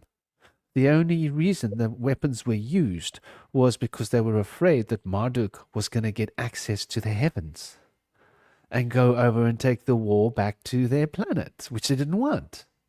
So it was a calculated move of well, this is a mutual destruction, but we have to sacrifice ourselves for the greater good because this guy is going to go back to our planet and want to take over. Because here you can breed soldiers. At the time dilation, the gravity was different, so we bred faster. So for them to breed the population that we breed was never going to happen. They could breed a whole army, send them out there, decimate their population, then breed another army and your army, there are newborn babies. And do it again. And do it again and again and again until there's no one left there. You can go and take that planet or the resources or the technology or whatever you want. So, it makes a lot of sense when we look at it from that perspective. And these great weapons, like the weapons were supposed to be used as well on that planet to ignite volcanoes. Oh wow. I don't really catalyze things. Am I here, or is this not working? Good. Everything's working. Indy, are you frozen or am I frozen? We're not frozen. Maybe the view. Oh, you started to freeze just now. I got a pinwheel coming in. But I'm thinking to myself, like, if the gods were from the sea and they navigated by the stars, people use along the landscape when they're traveling, they use little markers to navigate. And so, like, we have, like, a lot of our street names, for example, are named after trees. I live in the mountains. Now, I could see where if the gods had made their cities and they named their cities after planets or stars and associated themselves with planets or stars, that they were not necessarily going there, but it might help them for the people to interpret that as such, because then, it would help them keep their land a secret. Like, for example, say, like, we're going back to Nibiru now and we will return on such time. The people are not going to even try to follow them. I mean, of course, they would probably be able to get away in a flying craft, and so they wouldn't really be able to anyhow. But I would probably, like, be curious as to why they always keep going, like, off over the horizon instead of, like, going up and out. You know what I mean? But I feel like there was something like that going on potentially. To me, intuitively, it makes more sense that the gods were going to a secret place, either inside the Earth or on an island, than always going off to another planet, because the atmospheric aspect. They would need a suit to wear there, I would think. Now, potentially, if they were that advanced, they could go to any atmosphere and go into some chamber and adjust and be able to breathe the air, potentially. I don't know. It seems somewhat unfeasible to me. And I think that if they were traveling, they were from here originally, they had colonized the stars or planets, and they had to wear a pressurized quarantine suit while they were there. That's what I would think. But it's also this makes me think of a myth from Ireland, the Irish myths. So there were two brothers at war. It's the same story, right? Whether it's Enki and Enlil, there's always these two brothers at war. And the one brother had a sword and the other brother had a spear. And these weapons were so great that they couldn't dare to wield them, because if they wield them, they would destroy entire cities and potentially destroy the whole world. This is in the Irish myths. They also say that one of the brothers had a ship that you could climb onto, and within a heartbeat you could transport your warriors anywhere in the whole earth. Teleportation. The other brother had could bring dead warriors back to life. These are these ancient stories. So these ancient stories speak about two weapons that could destroy the earth. They each had them. They had different technologies. One's described as a spear. That these were such great weapons that if they wield them, they, like, everything and everybody would be destroyed. The Veda speaks about some of these weapons that were too powerful to be wielded. So it seems that, like, in these great and terrible wars, maybe certain weapons were released. This is what the evidence seems to show in the Middle East. So this is why Egypt and Americas, maybe why there's not so much evidence of these ancient epochs. No? What do you think? You know what? I just had a thought. There's been a lot of research on Venus. They found that there's actually possibly, like, living bacteria in the clouds there. But they found that there was probably seas there and oceans and lakes, like around, I want to say 75 million years ago. And then it became more and more hot. And now it's so uninhabitable and hot at the surface. It's 900 degrees Fahrenheit. But there was a time when it was in the Goldilocks zone as the sun is expanding, and now Earth has come into the Goldilocks zone. I feel like there might have been a situation where they came from Venus originally. Their planet was destroyed, and then they had to go to Tiamat and become aquatic. And I feel like then from Tiamat they came to Earth. That could have been possible timeline of the events.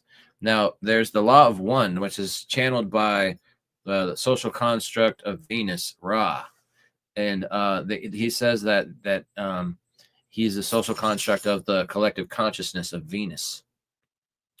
And so the fact that Venus was a habitable place 75 million years ago makes me want to speculate that there may be a connection between Tiamat and Venus of either that they corresponded with each other or that they were potentially one and the same long ago. If they were so advanced, they probably had a much longer history, potentially. Morning star, the evening star, the sunset and sunrise of Venus. Venus used to be seen as two planets to the Sumerians. Didn't they consider it as two planets? The one seen in the evening, the one seen in the morning, even though they knew it was one planet. There's a lot of this interesting stories about Venus. And it makes sense because they say that they landed on Nibiru as escaping big galactic wars. Yeah. So, there were big wars that they were escaping, and that's what took them to Tiamat. So, when we look at these stories, they what you say could be very plausible. Venus could have traveled here from Sagittarius. There seems to be a traffic way from Sagittarius to our solar system. That makes me think about the moon having been brought from somewhere too, or made. Because the moon is a bit too big to be a regular satellite for us. Now, if it was brought in here from like Tiamat, it'd be a more proportionally sized satellite to a larger planet. But the fact that it's come here would mean that it probably would not do too well here in the long term. They've said that the moon tides do slow the Earth, and so eventually the Earth will slow and potentially become like Venus and have like the Venus's day is longer than their year. So it's like so hot on that one side of the planet that's been facing the sun for like a year, and the other side is like really cold. That kind of thing could potentially happen to Earth. Although I've seen that actually the Earth is speeding up recently, more than usual. So I don't know if that's just maybe there's an exception where it speeds up a little bit and then slows down more. I don't know. But like 2 steps forward, 1 step back kind of thing. I don't know. That could be a potential aspect of it. But we always have these theories and we're always learning more. So it's good to keep an open mind about like that even though there may be an aspect of slowing, maybe not in the long term that things are slowing down to a slow pace, that there's going to be things that are going to adjust that back and forth. We know that the sun is very active in doing different things with its pole, and it can shift. And our pole is shifting like wild right now, and it's causing all these strange anomalies. And I don't know if did you ever follow the Schumann resonance before, Franklin? Have you seen what the Schumann resonance is like today? Today, right now, or this era? Within the last 12 hours? I haven't looked at it, but I've definitely felt shifts this last few days. Like goes like this. It's all broken up now. It's like lines.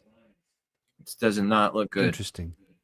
And there was a huge flood in Texas, 25-foot water flood happened in 45 minutes. The hurricane stayed in the same place for like 12 hours. Started in the middle of the night. And there's over 45 people thought to have been killed. We're definitely having extreme weather here in Cape Town. So there's definitely some kind of a shift happening on Earth. We're not having your typical weather for the typical time. We're having the weather that we usually get here in August. We've been having it in June. Yeah?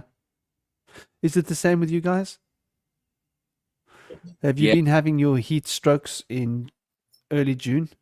Yeah. Our where you would normally get it in July, am I right? Like in June. Like we got hostas are blooming. They're supposed to bloom in late summer, and it's early summer. So things are out of whack. Like the seasons have shifted up, and things are happening earlier than they're supposed to be.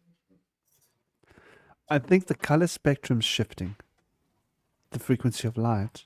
See, I'm hoping that it's not the case that things are just going to get like even hotter progressively. Like, You know, I wonder the effects on the Schumann resonance when they're using all of their aerial sprays, and they're putting a layer of nanoparticles like a barrier between us and the sun, because the Schumann resonance is dependent upon the frequencies of the sun, I'm sure. yeah, and we don't have Largely. satellite, so we're looking through the atmosphere that could disrupt it.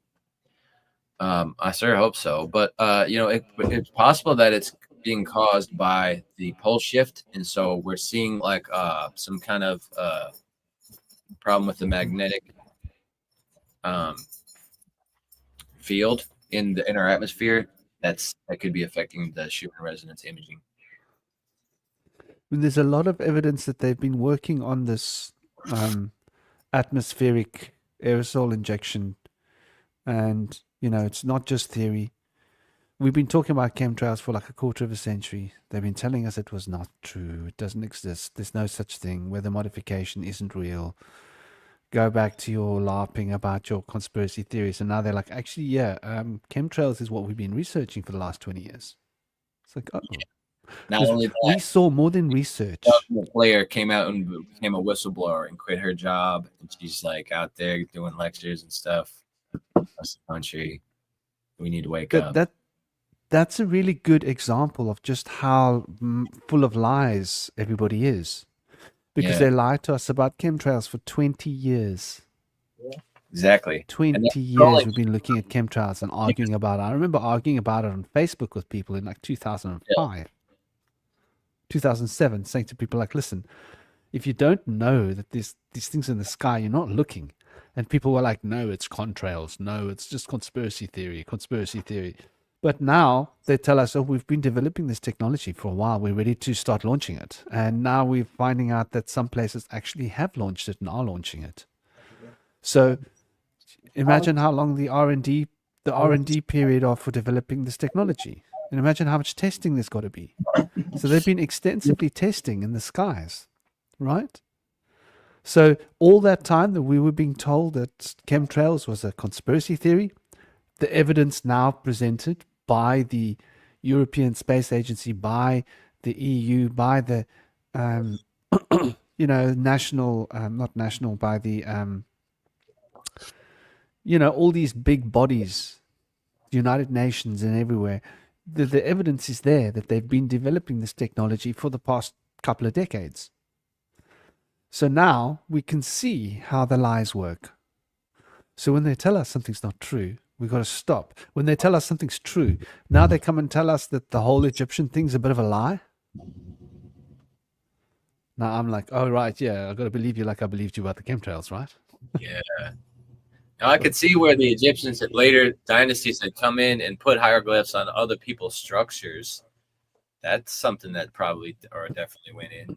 Where we saw that helicopter image that they show a lot. It looks like they had an image of a helicopter, and it's shown that there was actually two sets over time that had over time like broken down and looked like one. There was one that was made over another one, and you can see what the two were and see what the two together become. And so they've shown that there's like multiple layers of different things too. But the cartouche that says Khufu on the Great Pyramid at Giza has been found to be a complete forgery. It's made of ink. It's the same ink as the graffiti that's nearby it. And it's not even carved in. So that's so we know they've lied. Yeah. Right. Trying to but we've always known that. The biblical narrative, I think. Because Khufu was a more recent dynasty.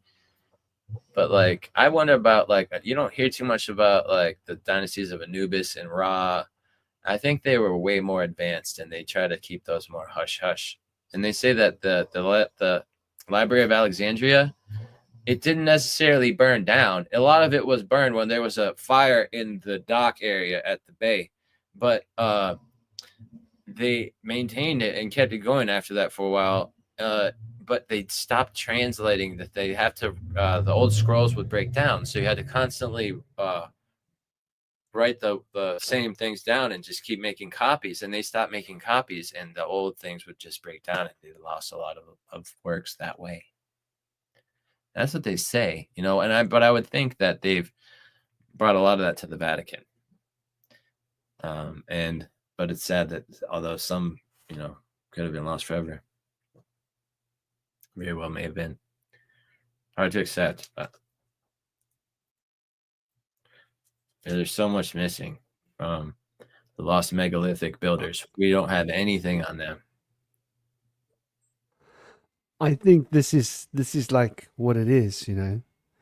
And I do believe that they've tried to mash up all these epochs into one epoch of dynasties. And when they're speaking about dynasty, I think they might be talking about different epochs altogether. Mm-hmm. And Steiner speaks about, you know, this is we've been through 4 worlds of man. So in each of these, like you say, some of the so-called dynasties might be very modern, and they've tried to, you know, give us this false timeline instead of admitting and saying, well, you know, Egypt and the pyramids, we're talking 12, 13,000 years. No, we can't do that. It's got to be 3,000 or 4,000 years, 5,000 years. We can't go back 12,000 years because too many questions, like you say, the religious questions and a lot of other questions about, like, so if we had all this technology, then what happened? Because clearly whoever built those things, like, you know, in Ethiopia, all over the world, this technology is there. It's evidenced. You don't build stuff like that willy-nilly. You know, you got to have superior technology. The Mayan structures, the structures in South America, Mexico, structures in Egypt, the structures in Ethiopia, structures in India. This is heavy. We can't even do this stuff these days. So there's definitely a story there to be unhatched, which they don't want us to get. And I think you talk about the world and the Schumann resonance, like maybe what we're experiencing is them using their HHARP technology. And there are like hundreds of these all around the planet, by the way. And then, but we've got to believe that all the governments are separate. And they're all really at war with each other. Instead of that, there's actually a central governing body that pretty much cracks the whip and everybody else does what they say, does what they're told. Yeah, they got them out in international waters now on boats and stuff. They put the harp onto mobile aquatic crafts and just moving them around. And they are microwaving the atmosphere to like 10,000 degrees Fahrenheit, the upper atmosphere, making it bubble out and creating cool air to rush in on the lower stratosphere. And then on the other side of the globe, there's pressure being put on the atmosphere there, which creates tectonic activity. So it's partially responsible for the volcanic activity and earthquakes that have been escalating. But it's also the polar shift, which you don't know which one's causing the other. This could have like catalyzed the whole thing. Or maybe it's just the whole thing's happening right now at the same time. We don't really know. Yeah, I think there's definitely a lot to look at. And I think this counterintelligence has become rather refined. We can see this. Look at the Armed Brick Adventure, you know. And they've learned how to manipulate us through social networking and all of the information they gather on us. They build profiles, and the AI systems know who needs to get what in order to change the way they think. They watch us. And we expose ourselves like flashes at a football game on the web, right? And we're basically naked and unarmed to protect ourselves from this form of manipulation. And I think the interweb is the greatest invention for control that there ever was. And AI is just the management system being unleashed on us, you know, what we call AI. So there's definitely this development. There's definitely this this powerful structure of control that we're witnessing. And I think, you know, as we move forwards, we're going to see more and more history being changed. And then they have to come up with these crazy theories, right? Do you know how I laugh at the Mandela effect? Not because I don't believe that it's possible, but because I was in South Africa when Mandela was pronounced dead. And it was a lie. I could have And we knew sworn it was a lie. the We knew it was a lie. And then he was pronounced not dead. I could have sworn that there was a hexagon on the south pole of Saturn, but it's the north pole now. And the same thing with Admiral Byrd. Admiral Byrd went into the Earth in the south pole, and now it's the north pole. I'm astounded. I know for a fact that it was south on both, for sure. But things have shifted upside down, and I'm like, why am I the only one who remembers this? I feel so strange. There's something going on there. Now, there's been a time in the This is past. the internet. I thought the Mariana Trench was in the Atlantic for sure. But I must have got it mixed up in my head. It was definitely in the Pacific. So I don't know. Maybe I just hard-headed numbskull that gets things wrong. I don't know. I don't know what's going on. But I swear it was the Berenstain Bears. Not the Berenstain Bears. That's interesting. What you're talking about, the Atlantic, I remember that. Yeah. So I think that the internet has been developed to look. It's the most powerful form of mind control if you can make someone doubt the truth. Yeah. Look at 1989, the book. They take him into the re-education center, and he's got to now acknowledge that 4 is 2 or 2 is 4. He's got to take their lie and say, okay, 2 is 4. It's something silly like that. It's about a number. I can't remember. It's been so long since I looked at 1984, since that heavy story. But that's the basis of it. So the basis of it is now you've got to believe that this is that, and that you were wrong all along. So this is what a narcissist does, right? Yeah. It's called gaslighting. It's not good. It's how narcissism works. It'll really trick It's you how up mind control works. when you don't understand what's happening to you. So when we're looking at all of these things, it's like with the internet, with an AI system governing everything, do you know how easy it is for them to scrub all the information and change it? Why do you think all the libraries are closing down? Let's be real about this. Do you know the libraries don't cost much? Okay. How much does it cost to run a library? Just think about it. It doesn't really cost very much, considering all the other things that we run. That's true. Right? So why? And the libraries all exist already. They don't have to build all the buildings. They're there. Why are all the libraries being closed? Why are all the library books being put into store and being destroyed? This is a global thing. They want to take all books out of circulation because then they can control all the information. But there are people that find information in books and they can question it. So this is why I think this is happening. I don't think it's by accident. I think it's part of the agenda of mind control. And Zerilat, what I'm trying to say is that the word Mandela shouldn't be attached to it, because I can tell you for a fact, for an absolute fact, right? This isn't hearsay. This isn't research. I lived with a man who used to look after Mandela, right? At Robben Island. He's an old family friend of mine. And he explained to me 30 years ago, more than 30 years ago, man. Anyway, when I lived with him, that why and how the lie had been propagated. And he explained to me that they had taken Mandela to another part of the prison, solitary, in order for the lie to be propagated. Are you understanding what I'm saying, Zerilat?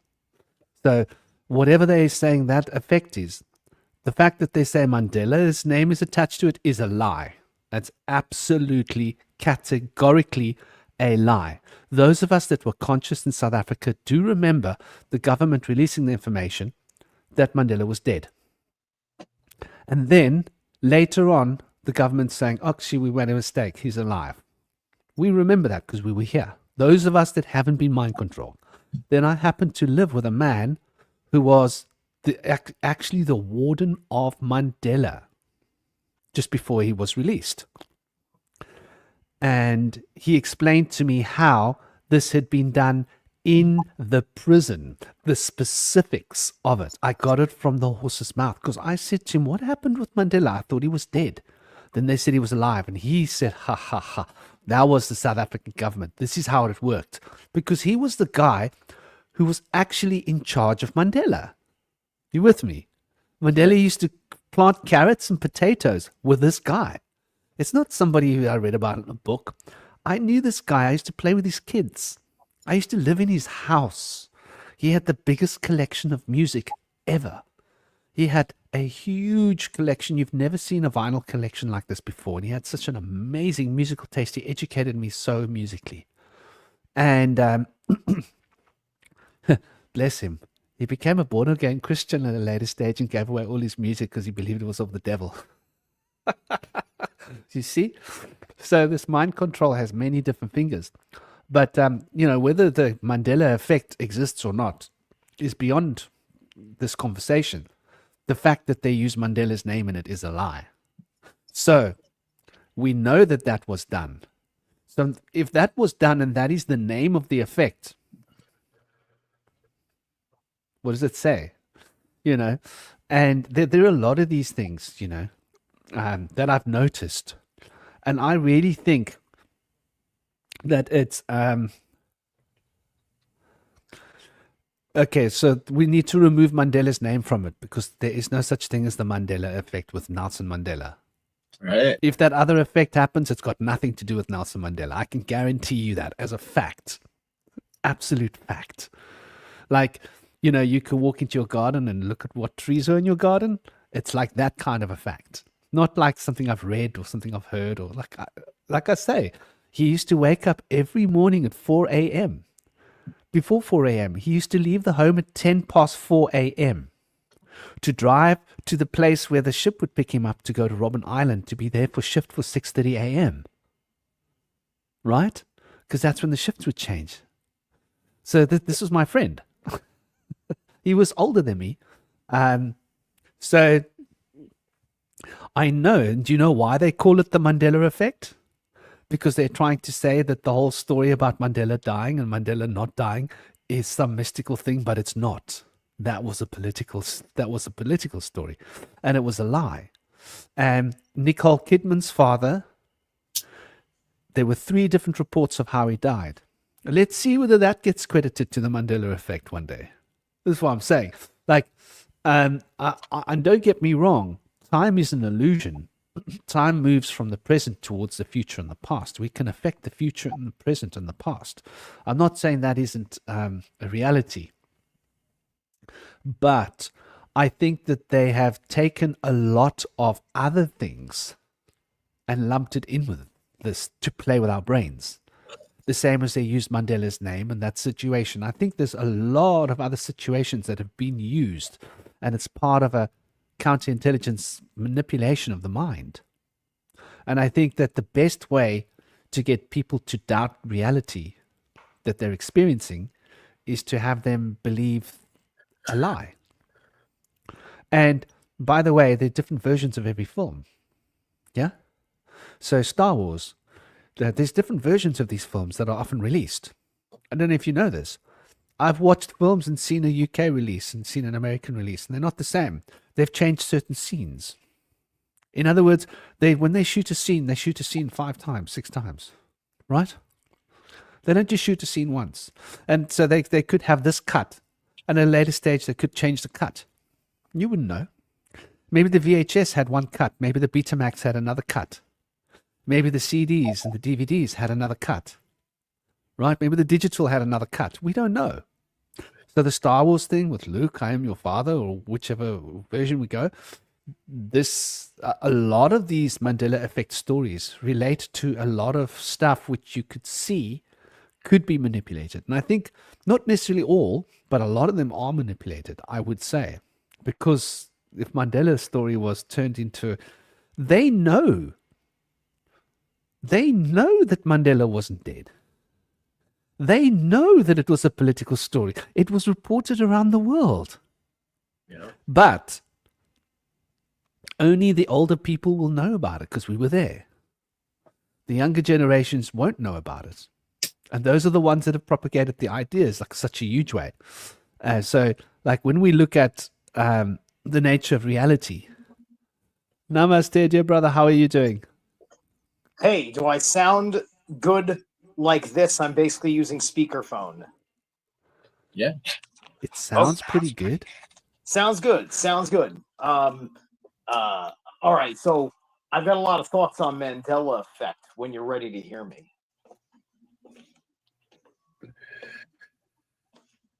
Absolutely. Well, I'm going to take a break for my throat anyway. Okay. So, yeah. You see, you're right. But you see, think about how you were just talking about the chemtrail phenomenon and how frustrating that is because of where people are at in their belief about everything in the sky, right? You're from South Africa. You were inundated with the political agenda, the psyops, and everything else. You're aware of the faked death situation, which even when I had heard the Mandela effect, I had heard about the faked death situation too. I had heard a whole thing because to my memory, it's just like I had heard about there was a faked death thing, but then he died like I think a couple years later. And then that was I didn't know Nelson Mandela was alive until they announced he was having a funeral. And then I looked and I said, huh? What? Wait, wasn't he dead? Like, this wasn't me looking for stuff, right? Nobody I ever met we're all people sharing a phenomenon that we don't understand that is gaslighting you. And that's the great tragedy, is that it's gaslighting all these South Africans when Nelson Mandela is just the initiating event. There's nothing more to study about that. That doesn't matter to Mandela effect people. It's just a placeholder name like Tartaria, right? So I call it the Mandala effect because I think it's the fractal nature of the psyche experiencing the phenomenon. I did an amazing interview with James True last year about the Mandela effect, and he put it into a very good perspective that I see as probably an accurate perspective, is that it's a collective egregore that has been implanted by basically a very, very, very covert campaign to put a broken idea into your psyche that gives you visual, audible, complete sensory hallucination of a chop suey version of the history that you were experiencing, and then you retroactively fall into the effect if ever you are to go back to it, because there are many people that were affected by it, many people that didn't have to be.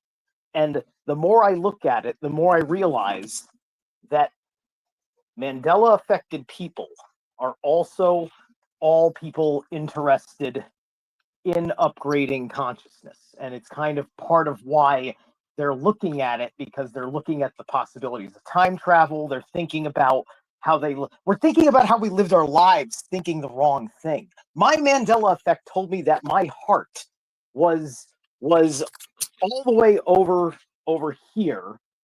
Like, it's like over here. No, the heart's like right here.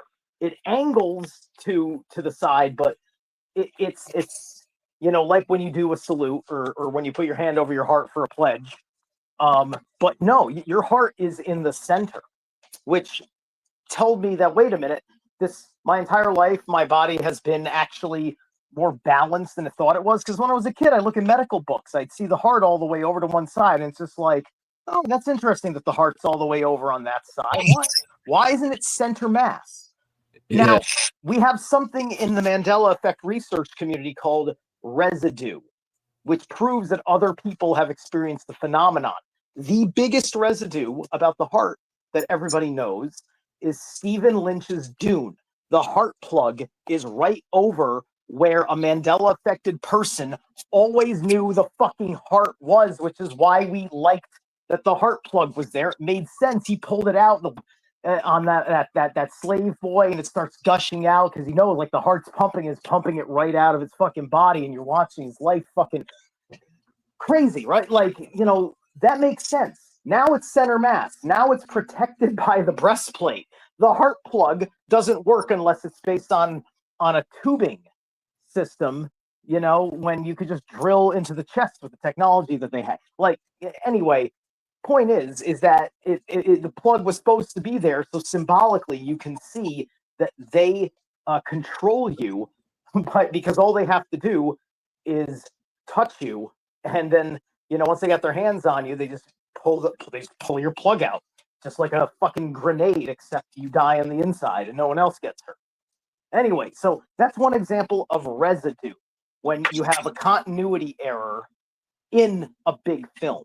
Of all the Star Wars movies, or all the versions of Star Wars that I've seen of New Hope, the original trilogy, the only place you can find C-3PO with the leg the way a Mandela effect person remembers it is in the behind the scenes photos. Go look, forget, you know how he looks in the movie. Every picture of C-3PO from the making of the film. You can go find footage from Star Wars to Jedi, which is the making of the trilogy in one home movie, a featurette, I think they call those. You'll notice C-3PO's legs look the way a Mandela effect person says it. There is no record in the production history of that film, which was kept meticulously for building their film continuity and their lore and everything else, about when the leg was switched out. There's no story about where the fucking leg got switched out. That's residue. Weird. I feel like it's multiple timelines, it's like coinciding or something, because it seems like it's got to be more than just the news. But I guess listen, I think child psychology was well mastered by the 80s. As a kid who was born in 1980, I kind of qualify for all the millennial programming they were installing on people. So, they probably were able to tell, oh, he's more of an empath, though he's a little bit more switched on. He's a little bit, he asks all the right questions. Listen, the Dark Lords told us that we got to make sure protocols convince his parents to treat him a certain way, and he's going to have no say in the matter. And then you end up becoming under the influence of whoever casts the curse of the mandala effect on you to see reality wrong. Do you see what I'm trying to say? Yeah. That's my theory, because it's a supreme insult and a gaslight with the very name of it, but that was not the intention. Just like it was not the intention to insult all of Western civilization by giving credit to the Mongolians for building all the beautiful shit. Yeah, that's very interesting, because I think that there's technology, and these certain things could be technology to affect things, to affect reality. I don't put that past as a possibility, because the nature of time to me isn't linear. It projects it as a linear time frame from the heart, forwards and backwards. So we can change the future and the past. It's a shamanic thought, but to me it makes sense. Though the interesting thing you mentioned about the heart. So I went to the oldest Anglo-Saxon school in South Africa, which was basically where the Illuminati people that got schooled, right? A lot of these people, Masons. I was supposed to be a Mason and all of that stuff, and I refused all of that. And I remember having a conversation with Mr. White when I was 15 about the heart. I said to him, why is the heart drawn on the side here? Because when I feel my heart beating, I can feel my heart beating, sir. Because I was practicing meditation since I was young, and I could feel my heart beating in the center of my chest. I said, like, what's this business about the heart being over here? And he said, no, it's just the diagrams. The heart's actually exactly in the middle of the chest, and the left ventricle is it's got to do with the ventricle being smaller than the right ventricle. Right? No, so the left ventricle is bigger than the right ventricle. So that's why it seems like it's there. But he said basically it's behind the sternum. Now, when I look at this, like I remember that, like that was in 1990, right? So in 1990, I remember that conversation because we had this conversation with him, and I actually was like, this doesn't make sense. Because I used to say like there was all BS. I believed that they were just trying to gaslight us in school. That was my theory. There was all just one big gaslighting BS adventure. And then when I think about it now, what world does a body evolve unintelligently? Like the body has an intelligence to the body, right? Like the sternum, or why did the body grow a sternum? Well, the sternum is there to protect the heart, right? The body didn't grow a sternum and put the sternum here and then put the heart over there, because that wouldn't make any sense, right? Like the body would then have not had a sternum there. The sternum would have been where the heart is.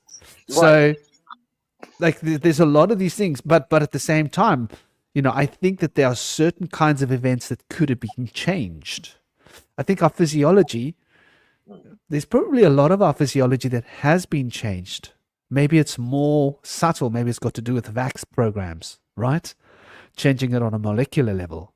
Maybe and that slowly would be pre mRNA though, because the Mandela effect had been running through the esoteric conspiracy community, since maybe 2015, 2016, because all this stuff was kind of birthing around the same time that Flat Earth was happening, because Flat Earth, Mud Flood, Tartaria, and Mandela effect are kind of like the four horsemen of the psychic rape of civilization, right? That's the only way I can say it. They were the four horsemen of psychic rape of our civilization, and all of us had to kind of pass through that, just knowing so many people, like listening to everything, trying to piece together the answers of why our society is fucking falling apart the way that it is, and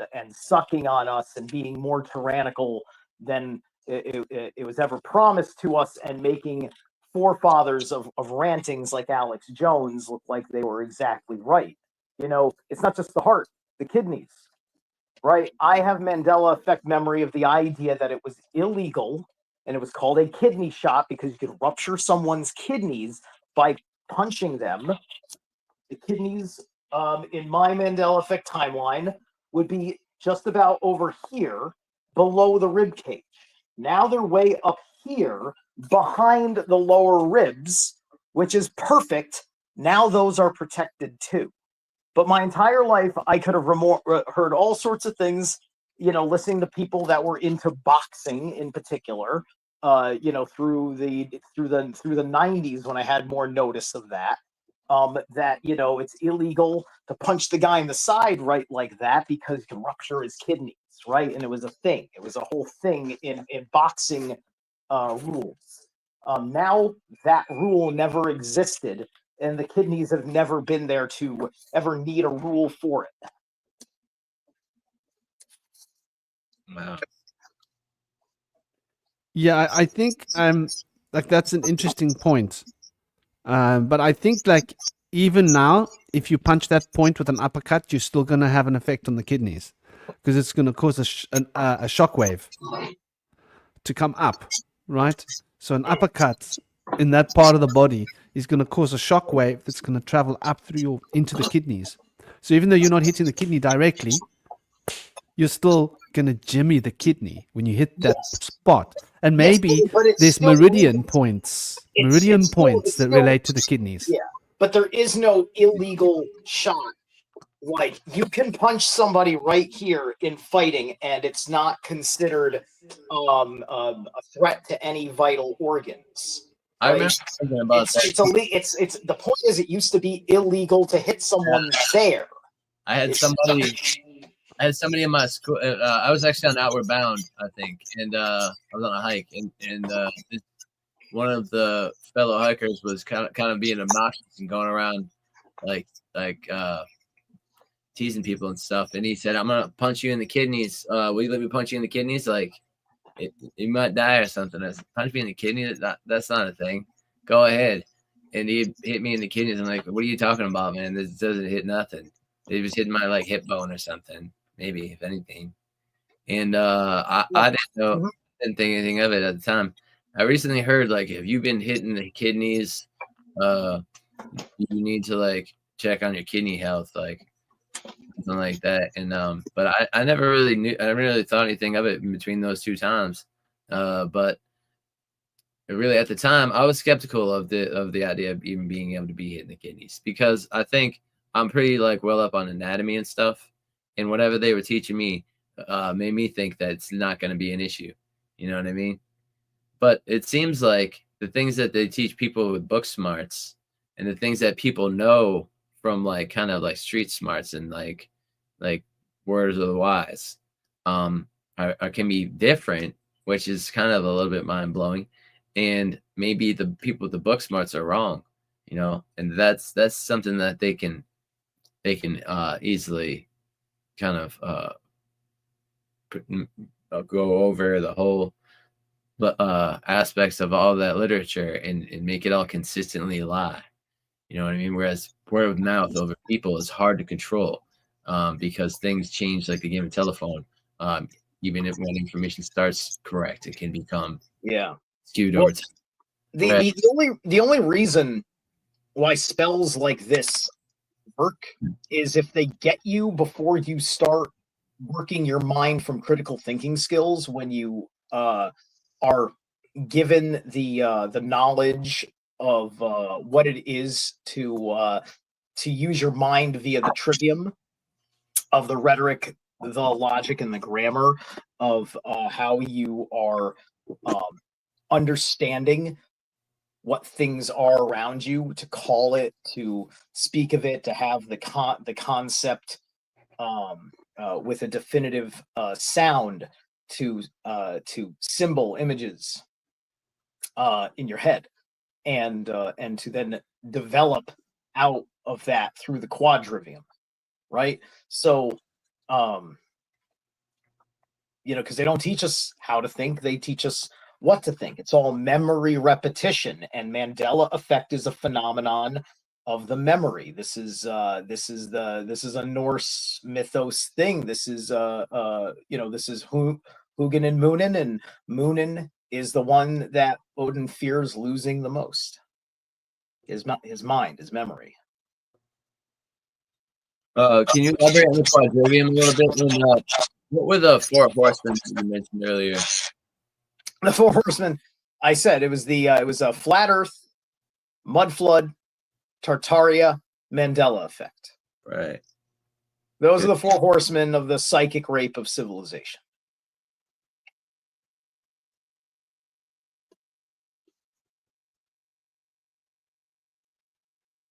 And each one of them is taking evidence that you can see in the world and is recklessly running with the context of it and selling a meaning that it narcissistically wants to believe, right?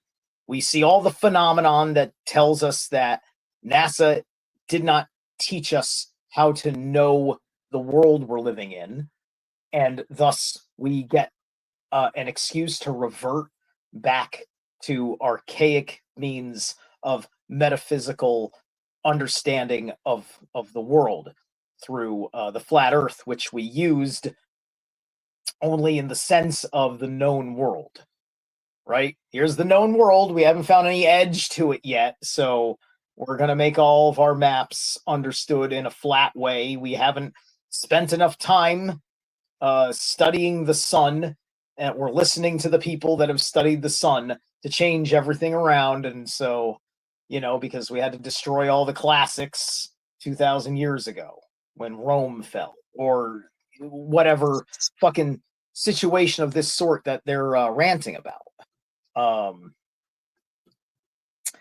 And so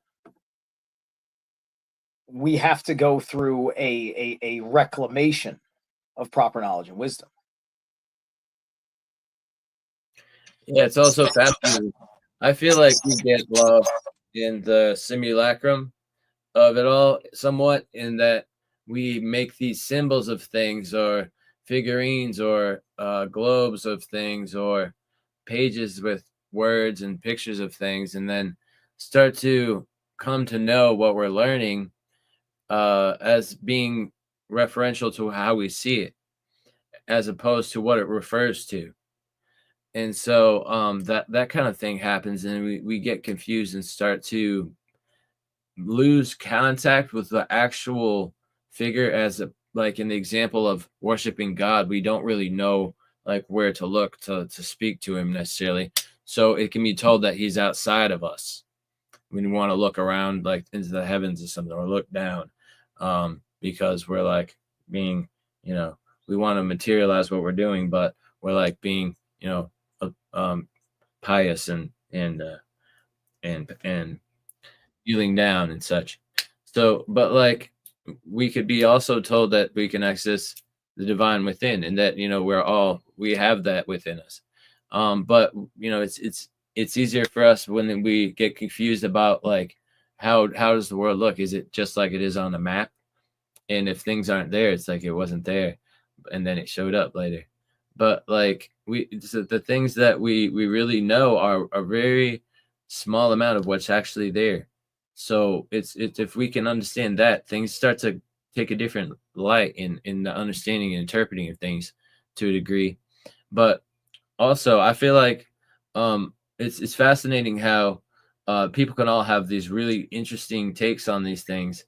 My take on a lot of this stuff is like, I'm trying to reconcile with the Mandela thing, thinking maybe he definitely died, and then they had like an impersonator that like took presidency as him to honor him or something, and then they like had him get assassinated like two years later or something in a mock assassination.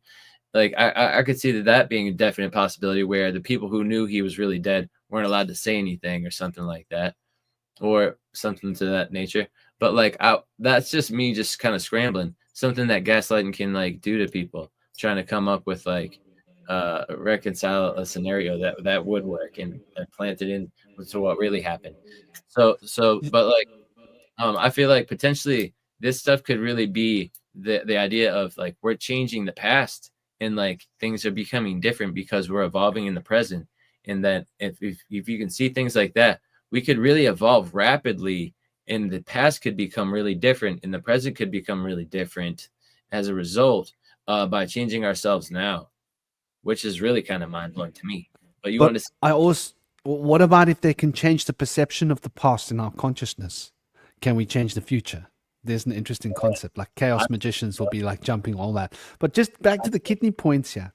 So the GV3, that's that lump just above the butt, right?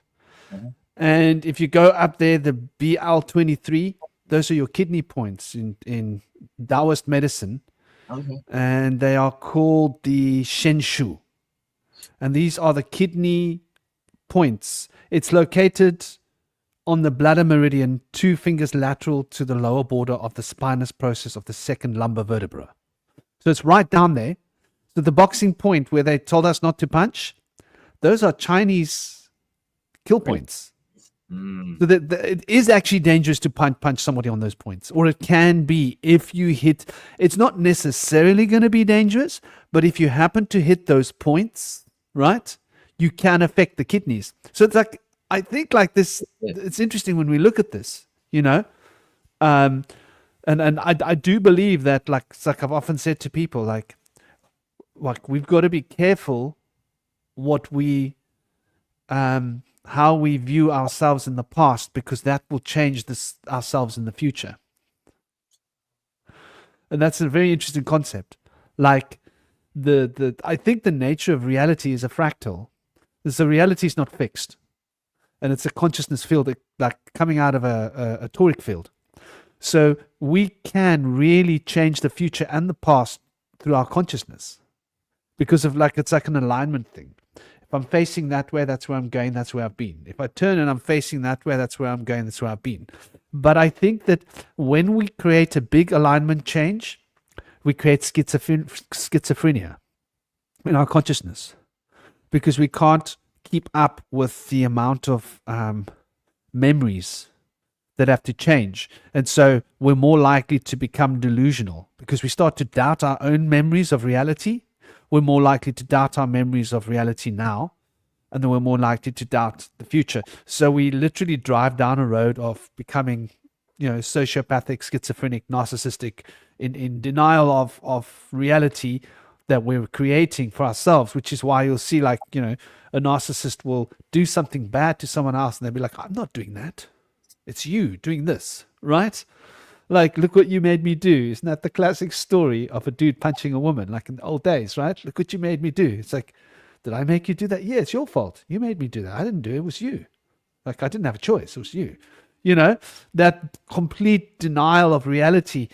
I think that this makes me think about Blavatsky's work. Blavatsky, I don't know if you guys have followed this. Blavatsky, there's this one letter that Blavatsky wrote. Rudolf Steiner references this in one of his lectures. Can't remember which one. And in this lecture, he references this and he writes it down with the special sigil on the page. Only place in Steiner's notes that he uses the sigil. That sigil was on the original Blavatsky document, where she's speaking about how I think she believed that 22 to 23% of people on Earth were soulless. It's an interesting concept, that not everybody's got a soul. And some people are soulless, which just means they don't actually have the capacity for compassion. Yeah. So somebody else was talking about, it might have been Dolores Cannon talking about the backstage people or something like that, the background people, and I think that that's a really pessimistic, nihilist manner of viewing the world. It's one of the things I dislike greatly within Blavatsky's teachings. However, what I look at it, because I see what she is imprinting this soulless people thing on. It's the same, because I came to the same conclusion before I knew about Blavatsky and the soulless ones, about NPCs, and then other people that have talked about different metaphysical ideas about what has created the meme of the non-player character, right? The person who's got the no inner monologue or inner dialogue, so on and so forth. And that it's just that it's like they are in their own business, right? That it's not they don't have a shell. It's that they don't know you, they don't like you, they don't trust you, they got all sorts of problems. You're not the kind of person that they have any reason to think that they ought to tell you a goddamn thing from within them, and that there's other reasons why they're here in front of you, and it doesn't involve them having to open up to you as a person at all, right? And so their soul is in a shell to you, right? It's like they have a private side of their life, and it's a different fucking story around people that they know, right?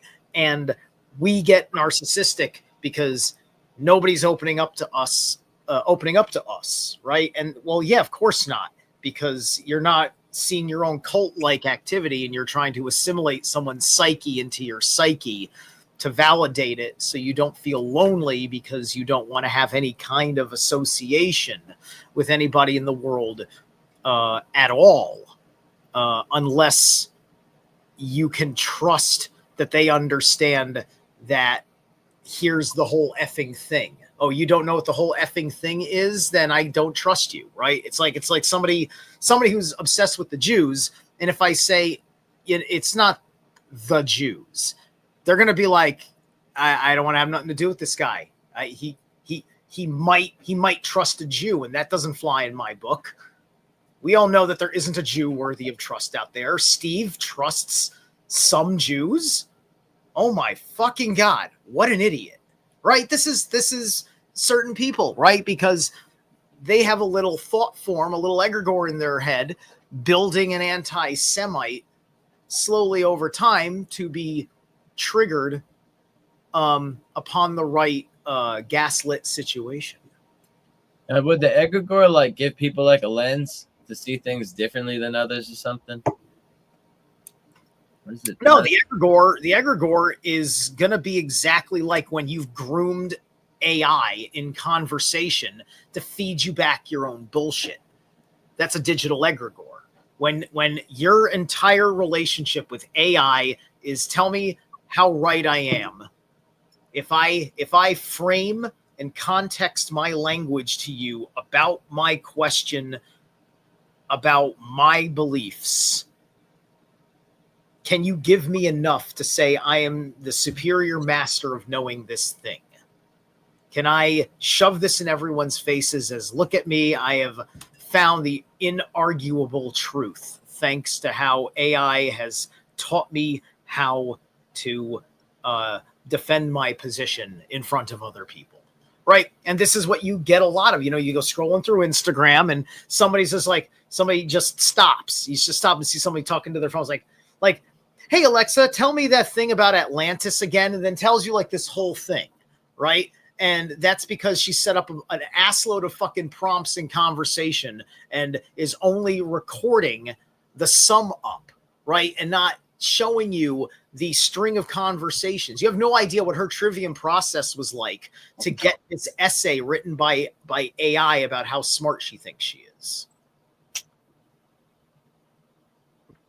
I think AI is this great echo chamber, and I think it's like it's a model for social networking, because this is what I think has caused a lot of mental illness on social network platforms. Yeah, because everybody's just echo chambers in their little groups, and so they don't engage with people that disagree with them. Like, I was having this long conversation with someone in a group a little while ago, and he's a good old friend of mine, and I said to him like a few times in the last 3 or 4 weeks, I was like, dude, and I'm trying to be polite and friendly and say it in a way that maybe he's gonna receive it, rather than like aggressive, like bang him against it, saying like, yeah, I don't think you're being fair towards the Jews, you're not looking at Zionism, you're not looking at political things, like it's not really about religion. And this person kept doing this, and to the point that everybody in the group turned on them, because like everybody in the group noticed like this is like becoming like racist. Do you know what I mean? Yes. And but like being open to have conversations with people that are different to you, right, is something that not everybody has. Yeah. This is why the context unfortunately matters, right? If I start asking AI questions about the Jews, which I have on my channel as I've been reading the Jewish War, once in a blue moon, I ask just a handful of fucking. These are like, I'm not trying to get AI to fucking feed me back some narcissistic bullshit. I'm asking AI, hey, AI, what does the internet say is the official answer? That's all I want to fucking know is, well, what does officialdom say the answer is to a question about the Jews? If I just say the Jews and I don't fucking get specific, it'll give me whatever fucking answer that is generally accurate, which is not going to be anti-Semitic. And then I have to start asking more specified questions. So I wouldn't say the Jews. I would say, okay, what about Zionist Jews from the Caucasus Mountains? Now I'm getting way more specific, because now I'm talking about Jews that have a history from conversion instead of being of Semitic people. So now I'm not an anti-Semite, because I'm asking about Jews that are not Semites. They're a Turkic people that converted and then fled north into the Caucasus Mountains and then started and then started the Khazarian Empire.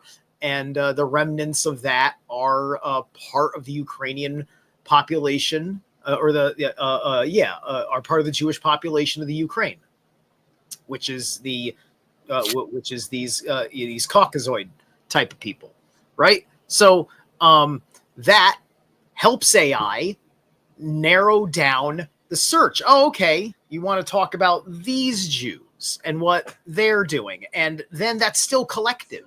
That's still not getting you anywhere, because you want to get down to, follow the money, follow the blood. Who's related to who was holding contracts with who. That is how you do it, and you transcend Jew. This is why I don't worry every time I hear someone say they're going to pass anti-Semitism laws. They're entrenching in our freedom of speech.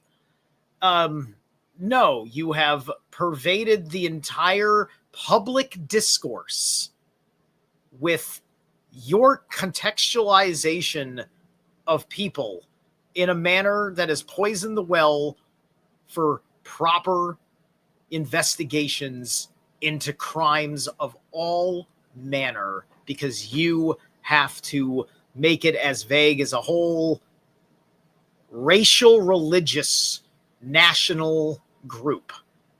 You're lumping in all people of a certain nation, all people of a certain race, all people of a certain religion, which has mixed meshes of all three qualities, some having only one of those three qualities. And that's why I hate people that just say the Jews this, the Jews that. They fucking infuriate me. Some of them are my friends, though, but they still infuriate me. And I tell them so, and they're still my friends, which makes them capable possibly of learning. that makes my point. Like I still consider this other guy my buddy, and I'm still thinking about him, and I hope he's okay. Because like the philosophy he's on is going to hurt him. The way I see it. Like if you become judgmental towards any group of people, you're judging yourself fundamentally. So you can't judge someone else without judging a part of yourself. Yeah. So you're going to hurt yourself if you try and hurt someone else. That's just how it is. It's like, yeah. I mean, the best, Jewish conspiracy comedy I've ever heard was Owen Benjamin, right? And he goes through a whole bit with like a bunch of like he's got a bunch of his buddies playing like deep South anti-Semitic, Appalachia type of people, right? And he's got all of them there, like hanging out in the woods with guns and stuff, and fishing rods and whatever, being like, all right, here's our plan to get the Jews. And it's just like, we're going to stop watching porn. We're going to have big families. We're going to grow our own food, right? And this is his plan to destroy the Jews, is just take care of yourself, right? Because that's all that the fucking anti-Semite complains about, is all these effing things that are just them controlling vices that are no good for your fucking soul in the first place. And that's the most honest kind of anti-Semitism one could possibly ask for.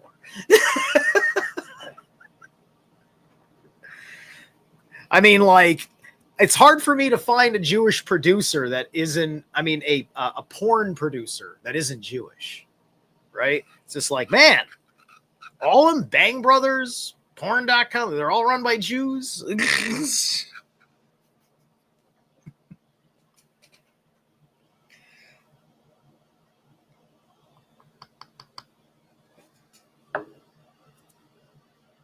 All right. So getting back to the Egyptian story and back to the history, I think when I think of it and I think of these ancient epochs, I reckon let me give you an example. We found a cave, and it was dated to, I think, 150,000 years under False Bay, the sea where I live. False Bay is right here. And I think it was 150,000 years. They had to the idea of humans not having fire yet, and it was basically a I think it was two men or two humans sitting in a cave with a fire. And it was perfectly preserved here under the water, under the sea. It's like perfectly preserved, so they could like take it out and test it. And their so-called dating system, I don't know how valid that is. But I think like this, there's a lot of this that we want to talk about our history in, 5,000 years, 7,000, 8,000 years. Okay. So the Anapin Society, they're telling us it's 9,000 years old. I don't agree with that. I think the Anapin Society must be way older than 9,000 years. My gut says it's tens of thousands of years, more like. And I think that they've tried to condense all of our history into a short period. And they don't want us to broaden our perspective and think of like, our history goes back 100,000 years. Well, we didn't have technology. Well, when you uncover the cities, what do you find under the cities? You find other cities. And when you go under those, you find others. Go under a pyramid, what do you find? Another pyramid. Right? Go under that pyramid, what do you find? Another pyramid. And so this is the basis for why Egypt is just a fake story. But if you go to the Mayans, you see the same thing. There's so many other places where I've seen archaeologists speaking about how as they go down, they find the remains of another thing that was built on top of. So, it does seem like there's pretty much a want to keep us in a very small box, not looking further back. And we're supposed to believe that we were just hunter-gatherers, like 12,000 years ago. That means that we're not very intelligent, right? They don't want to say, well, 50,000 years ago, you were building pyramids. Oh, okay. And then those were covered up by a flood. And then like 14,000 years ago, you were building other pyramids on top of where the other sides of the other pyramids used to be, right? And then like 5,000 years ago, you were building smaller pyramids near this place. And so now they find those smaller pyramids and say, well, all pyramids must be from that time now. So let's like give them a date of like, by one family to the next family, bloodline the pyramids, instead of going like, well, how old are these things? And I think this is a typical story here. So the question is, why would they want to keep us in a small box of time? Yeah? Because the Vedas tell us that in the Vedas, which they say now is 2,800 years old, they speak about how many thousands of years ago there was super high technology. Right? So, it's like they want to keep us in the small little box, believing that we came from apes. We recently just evolved. We could barely wipe our bums a little while ago. We're like kids.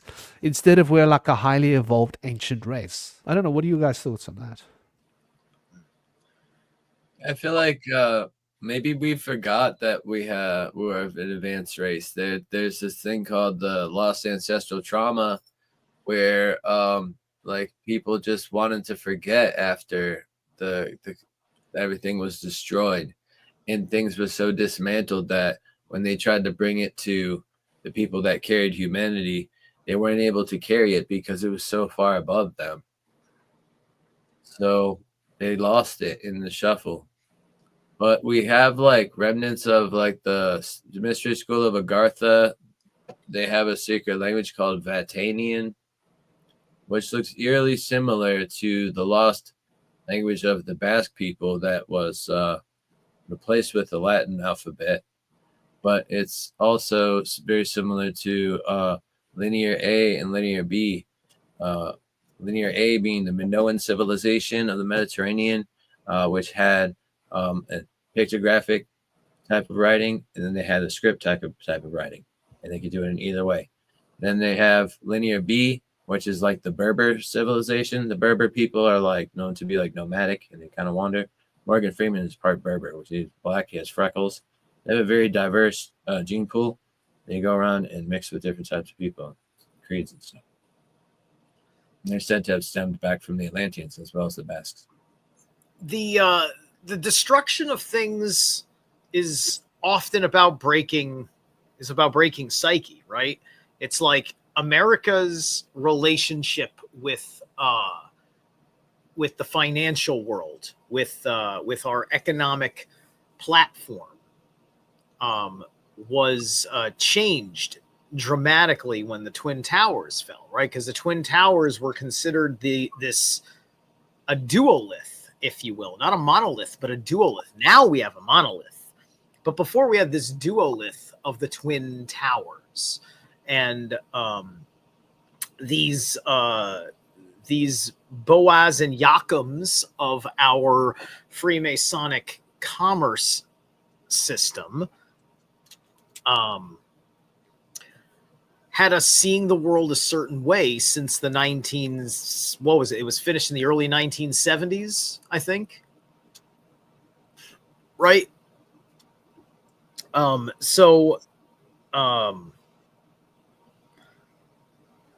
There is a very interesting aspect to that, right? And there's a lot of things that were underlying happening in the world. There was a lot of deep state global financial stuff that was disrupted, happening through there, some of which planned for disruptions, some of them anticipated, especially with the way they protected people, right? But we decided not to restore the duolith. We decided that we effectively decided we didn't want to remember things exactly the way we wanted to remember. We said never forget, and so we decided to change the memory of what was there anyway. So we didn't build 2 giant cubes, right? Those are giant, they're giant rectangles. Rectangles are still cubes.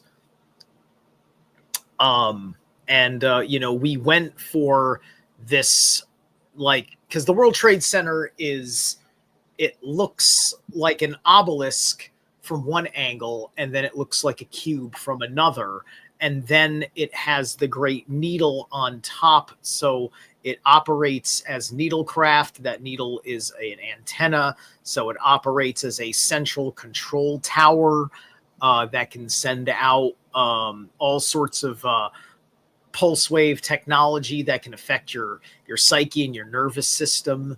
I believe there's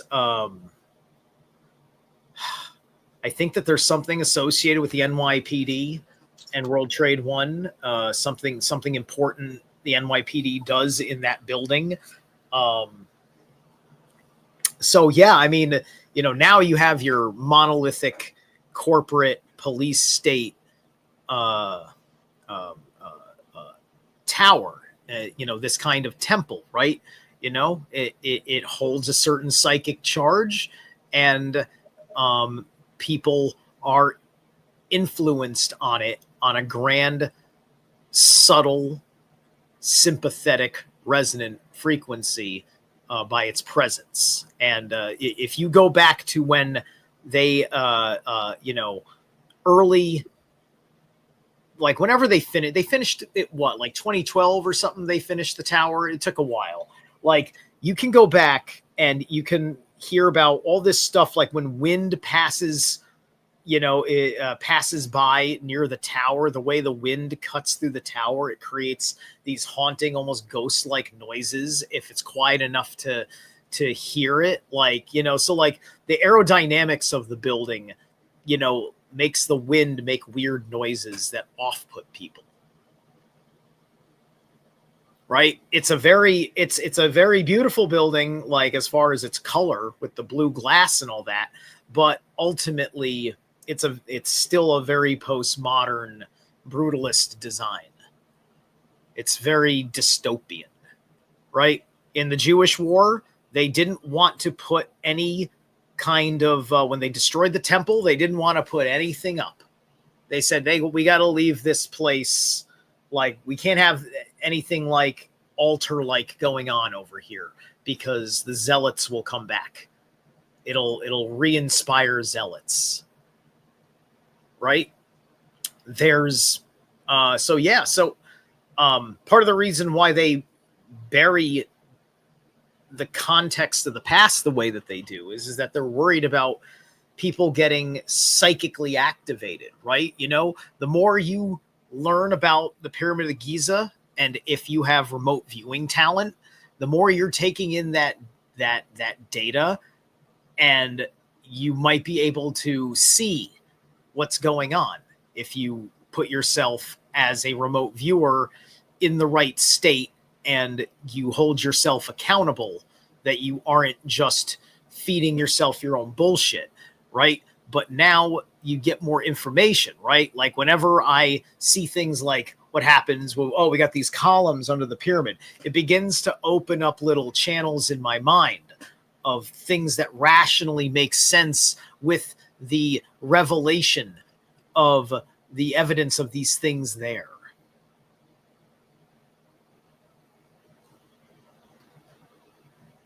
Oh, you're muted, bro.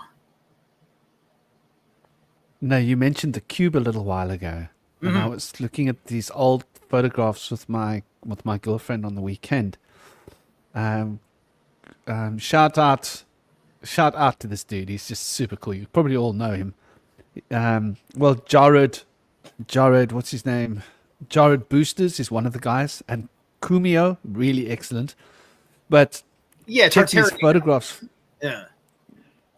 Check these photographs of Damascus, man. Yeah. Yeah, like, you know, I love seeing the raw photos. And Jared, like last time I checked, he usually doesn't do too much speculation. He just knows he's looking at something that needs to be studied. That's usually what he does with everything, right? Yeah. Yeah. So this is Damascus, and this is the 80. That's an You should see the- isosceles. Isn't that an isosceles triangle, right?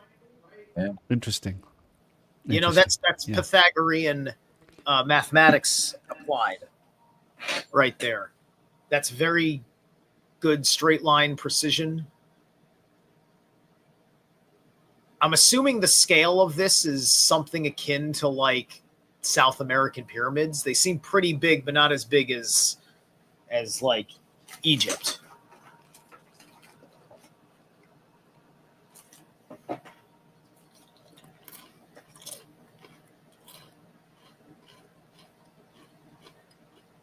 Very interesting style. It looks like sun orbs. Potentially. That's 64 cubes. One cube made out of 64 cubes, and each cube has got a 12-petaled flower facing out of it. No, you know what? Some of them are 12 petaled, some of them are 8. Look, there's a couple of different petal arrangements on each one. Because the one I'm looking at, the top in the center here has 8. Okay. Yeah. I mean, there could be, but I didn't count them all. But it's just beautiful geometry, isn't it? And this is old. It is, yeah. This photograph is from...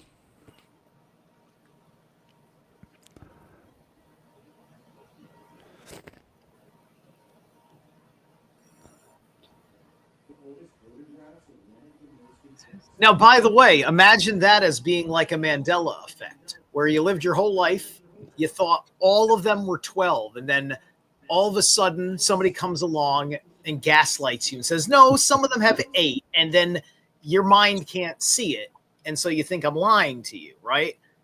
See, right there, that's how you use the trivium process, and you call shit out. You don't just let it slide. The truth is on the line. Be cool, be kind, respectful, but you got to be harshly true with your bro.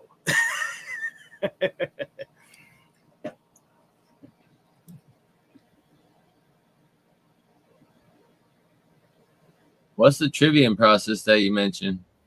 Like I said, it's rhetoric, logic, and grammar, right? It's you know, you have to operate from your foundation of how you command language in order to learn at all, because we learn through words to organize how we're understanding things that our mind is seeing in our head, right?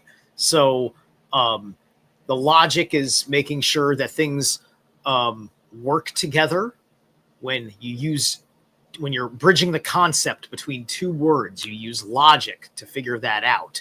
The grammar is the specific way that you speak of the two words. And then the rhetoric is the message, the point you are driving home, using the words to combine the different points of logic. You see? Gotcha. That's the way I can give you the Reader's Digest of the Trivium, and you can explore each of those three concepts ad nauseum. All sorts of people talk about it. I get a lot of my study from One Great Work Network, Mark Passio's work. That's a big part of my education. Me too. Yep. All right. I need a second. I just gotta go check on the oven. Entertain the crowd. All right. Yeah. So we were mentioning earlier that off the coast of India, there's a lost city of Krishna, Dwarka. But we were also kind of alluding to a lost city off the coast of Japan earlier, named Yonaguni. Interestingly, I've kind of noticed that the Lemurian or Mu civilization seems to have all been carved out of like one stone. It doesn't really have too many elaborate structures. Whereas the stuff that comes later in megalithic building in the lost civilizations off the coast that what must have been there when the sea level was lower, perhaps during the Ice Age, which would put it probably like around the Younger Dryas era. Potentially. So those ones seem to be more elaborate, but they're built more from large megalithic blocks that are moved from far away, as opposed to the other ones that are just carved out of stuff. But in the middle, in some places in Southeast Asia, there's stuff that's elaborate temples that are carved out of one block of stone, and those were made by the ancient Vedic people that worked along with the people that what's the name of these other people? They worship all living things, and if they have bed bugs in their beds, they go around town and people throw a gold coin. The person that catches the coin gets the honor of feeding the bed bugs or something. They have such a culture where they want to like tell you to watch where you step and worship all life, even minuscule life. Bed bugs. That's what a great and deep honor. Hey, listen, guys, I got to get going because I'm going to go eat my lunch basically, and then I think I'm doing a live stream tonight with a friend, so I want to get some personal things done. So thank you, guys. I'll see you later. Yeah, thanks for coming in, Zero Life. Yep. Have a great rest of your day and enjoy your Independence Day weekend. Thank you. Yeah. And so these structures are beautiful that were built out in India out of the stone. And it's beautiful that the different cultures were working together out there and building this beautiful architecture. And it's like at some place in the timeline of like megalithic building, and the cultures of India are very, very ancient, and so they're said to have been the oldest, which a lot of people say they were the oldest, but they have some very highly advanced, really ancient stuff over there. So, and this building is incredible. I'm going to try to look up a couple of things about it.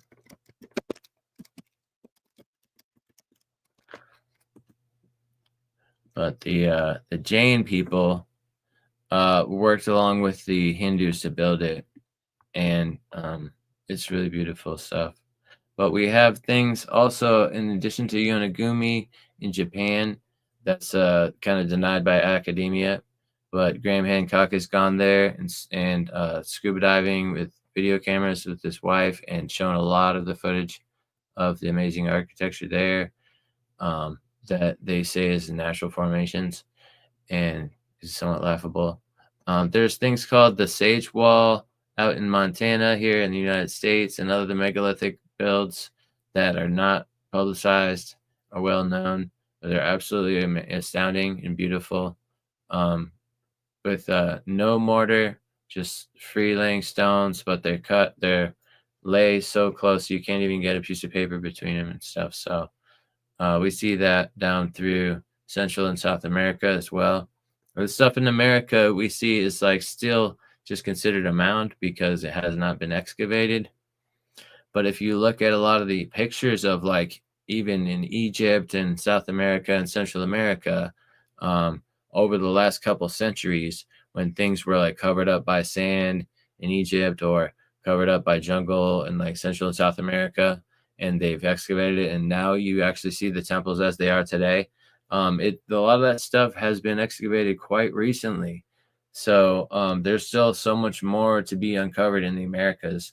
There's actually one of the in North America, one of the biggest pyramids or mounds that they have. I guess it would be somewhat maybe a ziggurat because it's kind of a flat-headed pyramid, but it's wider than the Great Pyramid of Giza and Teotihuacan. So that's pretty fascinating. But there's like a lot of things that we're familiar with, the cultures who built them, or so to speak. We claim that we are, and it may very well be that we're familiar with the cultures that re-inhabited those structures at a later time, that who may or may not be the descendants of those people. And so there's that, and then there's other civilizations where we don't see any descendants of those people, and we really may have a language from them or not. Some like in Neanderthal is a very mysterious civilization where we really don't have much on. The Incan civilization didn't seem to have a written language, but it was found later that they have a woven language, and it's woven into threads, and they have a way of counting with the threads and such. So they use that to be able to keep track of records of things. And that was one of their ways to be able to, so to speak, write things down. But we're always finding more things. That was something that was recently found within the last few decades. And there's going to be more stuff coming forth too. We have a lot going on in Turkey that's being kind of kept under wraps. We're not allowed to look under there, and it's like amazing that they were able to kind of shift the entire timeline narrative after Göbekli Tepe came onto the map. We were finally going back to acknowledging that some things were happening before like 4000 BC, and so it was a pretty big jump. Some pretty advanced megalithic architecture and carving of like zodiacal images on the stone. It's being interpreted now as like the 4 cardinal zodiacs on 4 pillars, and then like other things on the other ones in between them and such. But I think there may be like an aspect of the fact that there's showing, multiple symbols on these pillars. Maybe it's like, to me, it seems like a place where refugees had come after the flood, after the Great Deluge, as refugees to start to build civilization again from many different places. And so together they kind of mapped out the stars and their architecture and their temples and everything for a short time before they started to depart and then go their different ways. And then maybe that was part of a plan to split up humanity after Babylon and with the 72 fallen angels, after everything had gone down and civilization had reformed into what we have today with the narrative of our history. I feel like that was a place in between histories where there was kind of like a scrubbing of the past and then a planning to create like a new history that will replace the history that came before it. And so I feel like there's Göbekli Tepe does not seem like that advanced as far as the structural aspect. They just kind of seem to have pillars, which they were thought to have had wood roofs over that degraded over time, but the whole places were buried up with sand after they left them mysteriously. So that seems to be quite mysterious and could be explained as if they didn't really want us to understand that there was such a merging of cultures, and such iconography on those pillars kind of integrates multiple different mapping of the stars. So like people have different like shamanic animals associated with different constellations sometimes. Like for example, the Big Dipper here is considered to be a bear in Russia, and like what we consider to be the Milky Way, considered by the natives to be the sky serpent. So if you have a place like that where they're showing the serpent and the Milky Way combined together, it could really like allow people to connect a lot of dots. And it would make a lot of sense why they would kind of cover that up if they're trying to make a plan to separate and compartmentalize humanity into like different ways of thinking and seeing things in order to have a better way to keep things under control, potentially. But we also see that like things that are much more advanced seem to be a lot older than 10,000 years old, like the Sphinx and the Great Pyramids and some of these huge megalithic blocks that are like, I think close to 100 tons or more, which is really hard for us to consider how they might have moved. But I think when one takes into consideration that if we have like a different way of seeing things besides uniformitarianism, where we think that things just gradually change over time and that no really big shifts happen, and we look into a more different perspective of like seeing as things happen more rapidly, I think it's considered to be catastrophism or something like that, as in catastrophes happen and major shifts happen. In that line of thinking, we could see that things might shift more rapidly than we think, or potentially into different dimensions that we might imagine. Like for example, we're seeing a lot more transluminous events in the atmosphere. They just witnessed a sprite over Mexico and got a really good image on that, which is kind of mystical blue and red lightning that comes up from the clouds and goes up into the ether or space. And it's said that there may be a connection with us and Saturn and Jupiter, a very strong connection with Jupiter as far as these transluminous events connecting us electrically, electromagnetically to Jupiter. So there may be a connection there.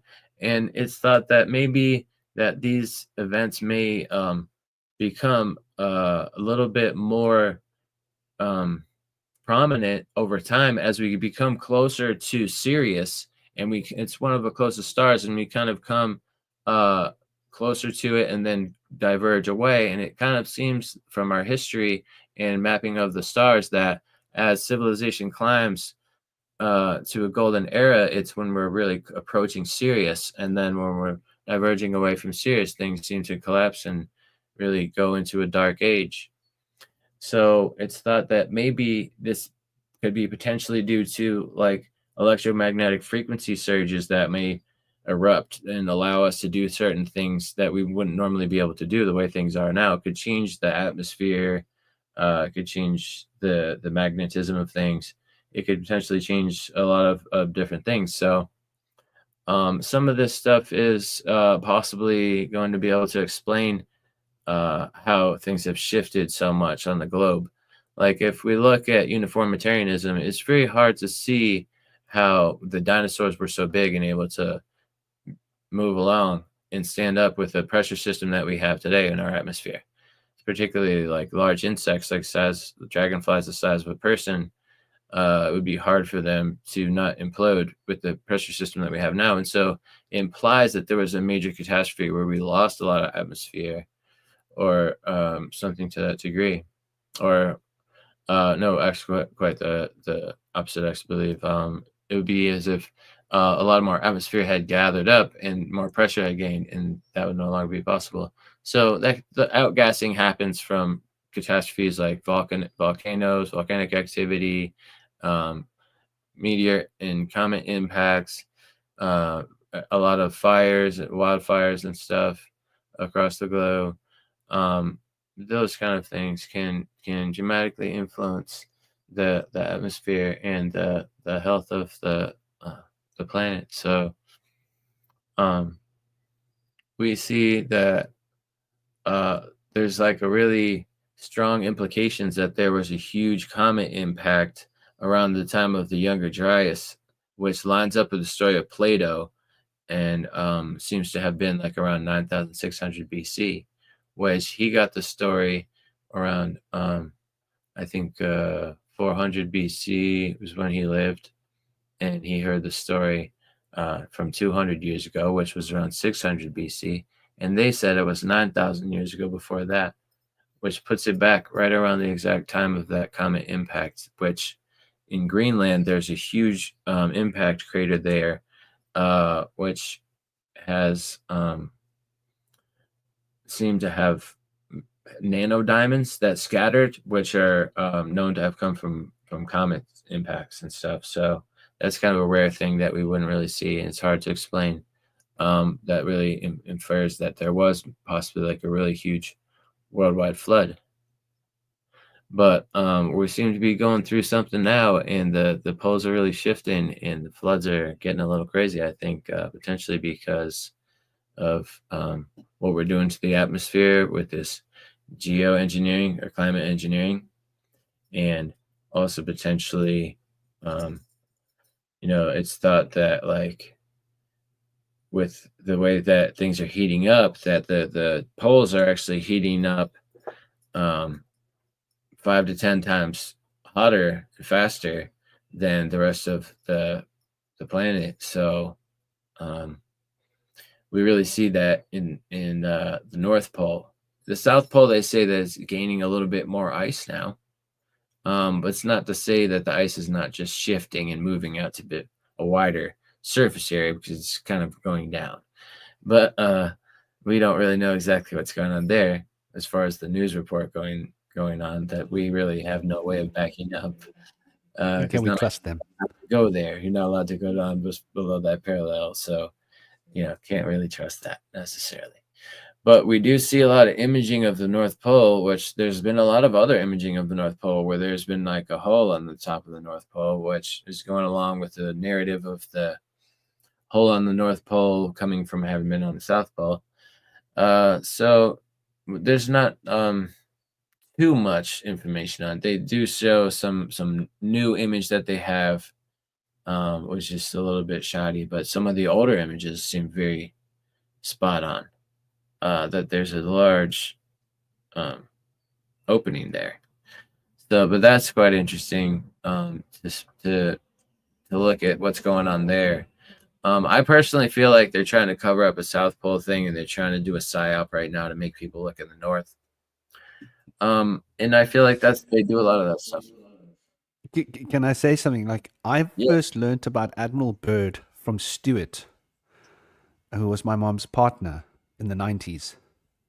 I learned so much from this guy. He was the guy who had that library in my home. He had all these old books, and he was the one who had this old set of encyclopedias where I was looking up Tartarus, but I couldn't find Tartarus. I could only find Tartari. I was like, what's this Tartari? And then like it was just boring stuff, population, maps, economy, and all that stuff. But he had told me about Admiral Byrd going to the North Pole. Yeah. This was in 1992. Because we used to have conversations. And I used to tell him, why I think school is a waste of time. Because they're lying to me about everything. And he couldn't, used to have to admit and go, well, there is the story of Admiral Byrd. And he had books on this stuff, back in those days. So how the South Pole and the North Pole it's confusing to me. I always thought it was the North Pole. Yeah, if it was the North Pole, it kind of seems to me like he probably got a little confused and he flew past the North Pole and ended up like somewhere in Siberia, because like I don't know, we go around the Atlantic, the Arctic Ocean and stuff, pretty frequently, and you can fly over that stuff. So, but they don't fly directly over the pole, obviously, much. I don't think so. It could be something going on. And you also have the legend of Black Rock. What is it? Mount Negra, something. What? Yeah, Rupus Negra. Lupus Negra. Yeah. That the Black Rock is supposedly the place where the magnetic pole is charged towards. For when you're trying to read a compass, but we've seen that that's moving, and so you have to wonder if Rupus Negra potentially like moves around like under the earth, or what's going on there. Maybe the continents are all moving. Yeah, that's true, Like- because we have like so many like fish fossils in like the Himalayas and like the Sahara Desert. It don't seem like they're from that long ago. Yeah, I mean, the oldest myth that I love, which is part of a like ancient myth. I don't know if it's the oldest. It's the story of the, what do they call them? They call them the something diver. It's like a bird that dives down and pulls the mud up with the beak and comes to put the mud on top of each other and builds the continents. Yeah, have you come across that myth? It's quite an old one. And this diver creature is like supposed to be why we have continents. Because it went down and the whole thing was just a ball of mud. And it went down and picked up thick mud in its beak and came up and started building it. I know And that it's something. Mesoamerican legend is of the rabbit man that helps rebuild the earth and creates like a mound, and then it creates like the Pangea that became Earth after everything was flooded over. But there's also like a Cometian legend of that as well, and I can't remember exactly what shamanic animal is associated with the god that rebuilds all of humanity after the world that was built by Ptah from language and sacred words that were secret collapsed, and then and everything was just a lost sea, and they had to rebuild the world from the mound of Matu Neter.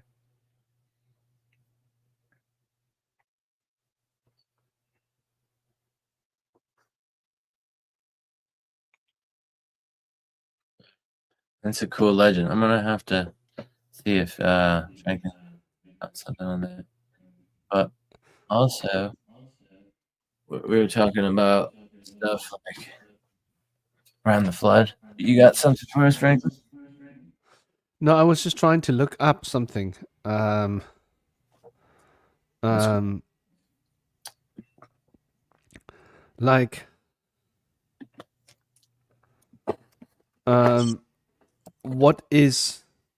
why is rabbit and tiger the same?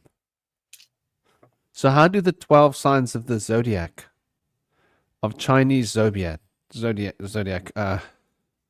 is which Western sign? If that makes sense. Pisces. Wow. So if it was Pisces, we're talking 23,000 years ago. Because it wasn't our Pisces, right? Yeah. So the age of the rabbit is the age of Pisces. The last age of the rabbit would have been 26,000 years ago. So we're talking about 23, something between 20, 23, 24, 25, or 24, 25,000 years ago. That rabbit legend might have validity. If that makes sense. Like, for all we know, because, like, you know, rabbits are very, very sensitive and very empathic creatures. Yeah? So they do sort of correspond to this Pisces energy quite strongly, I think. I also think, you know, looking at this whole story. When we look at like so much of our history, like how much of our history has been taken and put into books and into writing. And when we look at some of the oldest history, the Dogons are speaking about a specific star cluster where they came from, right? And they have the maps on the walls to validate what they say. And in Zulu and Xhosa, this is verbal history. This is written down history. They speak about the Chituga, who are somehow our gods from long, long, long ago. So, you know, I wonder whether the Chituga of the Zulus are the same story of who the Dogons were talking about that came from Sirius. Yeah? Obviously you followed the Dogon story, and they were only able to validate the maps when they got the bigger telescope in the 60s, right? Exactly. Because they have Sirius A and Sirius B, which is also known as Canis Major and Canis Minor, associated with the dog, because they're known as the dog star, because the Dogon tribe pointed out to us that's the dog star, and that they kind of seem like two dogs are kind of chasing each other in a circle, like in a dog fight. So it's pretty cool that they were able to see that not only do we have Sirius A and B, but they said that individuals they came across called the Nomos claim to have come from Sirius C, which we have yet to discover, or that was potentially a satellite around one of those two stars, or that planets or Sirius C is lost star. It's not known. I've got to go quickly and grab my child and put him in bed again because he pulled the I didn't get a hot lemon honey daddy card on me because I was making myself hot lemon honey. He came running out of bed because he heard me like I was like a little bugger. So I've got to go and jam him back into bed. I'll be back in a minute or two, brother. Okay. Is that okay? Yeah, it sounds good. I was talking about earlier about the Metu Neter mound. That's actually the Ben Ben mound. Apparently, that Atum had gathered up after things had been reduced to none, which was just a watery void. And so when Atum gathered up the Ben Ben, he created this mound that became the world that we have today. That's in the oceans, and as it's transformed as through the time that it's been. And they keep track of the time since the beginning of the Ben Ben by their calendar, and they count it back to that being the beginning after the flood, or after everything was reduced to a watery void. And they put that in a similar time frame to the Chinese and Hebrew calendars, which go back to like around 4000 BC.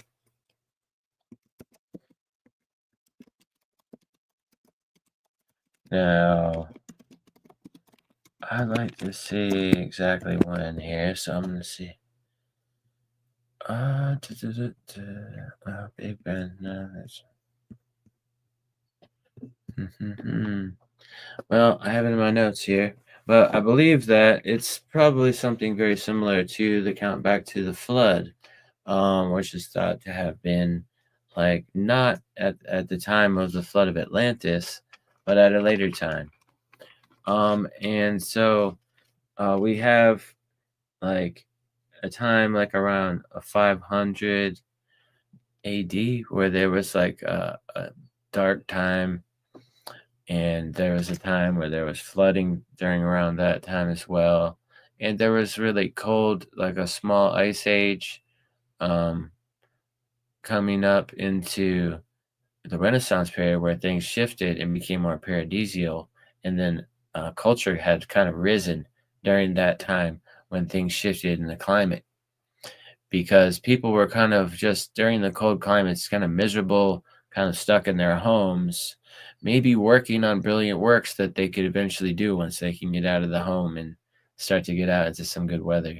that started to happen, and people were really brought together during these times in the Renaissance period, which allowed for the scintillating artwork and literature that came of that time, and the ability to transform and grow as a culture and learn more about science and medicine according to the narrative of history that we have.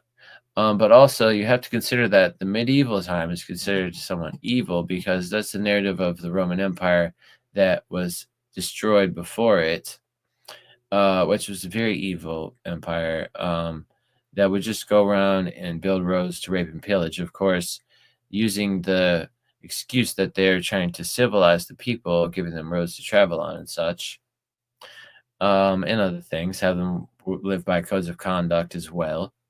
But by doing so, we have lost so much world culture, languages, dance, music, textiles, fashion of the different tribes and cultures and ethnicities of the people has been diminished by this. And that kind of way of conquest and colonializing things has returned after the medieval period. So it's almost as if the Roman Empire has come back to take back the power and put the Roman Empire back in charge through the Vatican. And the people who were in charge, which was the Norse people, had crossed the Danube River to overthrow the Romans, like around the 4th century AD. And they were able to gather a kingdom together and have rulership, although they weren't able to rule very long with the new seated rebellious leadership rule that they had. They were oftentimes replaced by other rebellious leaders amongst the barbarians that they refer to as. But over time, we've had advances in our understanding of anatomy and physiology, for example, and various other things.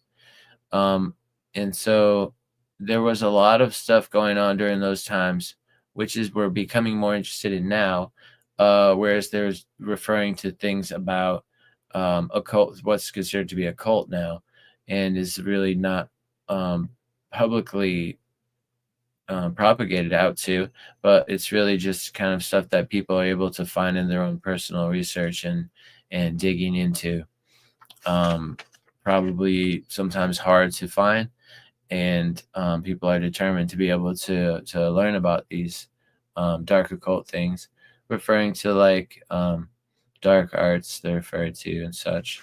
But also, this can give us insight into like what happens in paranormal experiences. Are there spirits amongst us? Do our ancestors reside here in between reincarnation or after death? And do they watch over us like a guardian angel? Or can they potentially haunt us if they didn't die at peace and they need someone to help them be at peace? What's going on there? There seems to be a lot of media that kind of helps kind of direct us towards thinking a certain way about those things and can kind of push us in two different directions. There's people that gravitate towards the angels are going to save us and do things for us, whereas there's other people whereas they think that the demons are going to whip us into shape and make sure that we don't fall down too low because they can get us if we become too susceptible and vulnerable. We need to stay more functional and high functioning so that we don't fall down into places where our soul becomes vulnerable when we're in a place where we have dis-ease within and we have a hard time being able to be harmonic and have that inner joy in our life.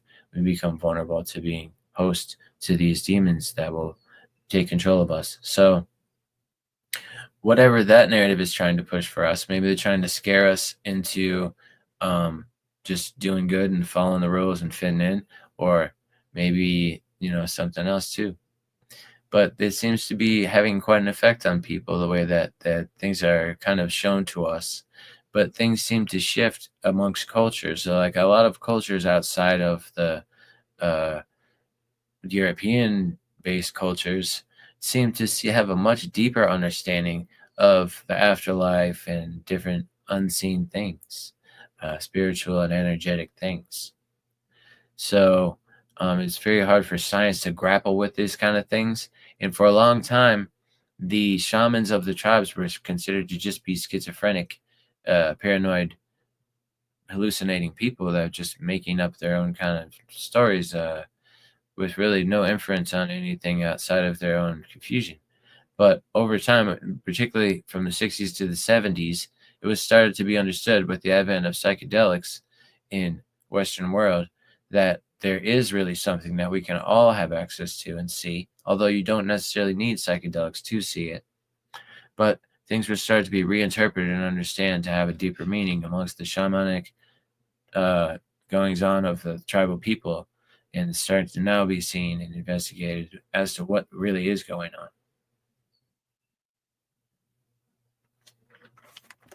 Welcome back, Franklin. Thank you, brother. You've been doing great. You've been doing really well here. Thanks. Lovely getting the old Virgo to like regurgitate all those books. Big love, brother. How are your books, by the way? Oh, excellent. They did great. I got them all dried up. We lost some kids' books recently, clearing out some rooms at my lady's house, which was unfortunate. But I wasn't as partial to that. I want to hopefully be able to give some of these books to my son someday, and he's a little bit older now. So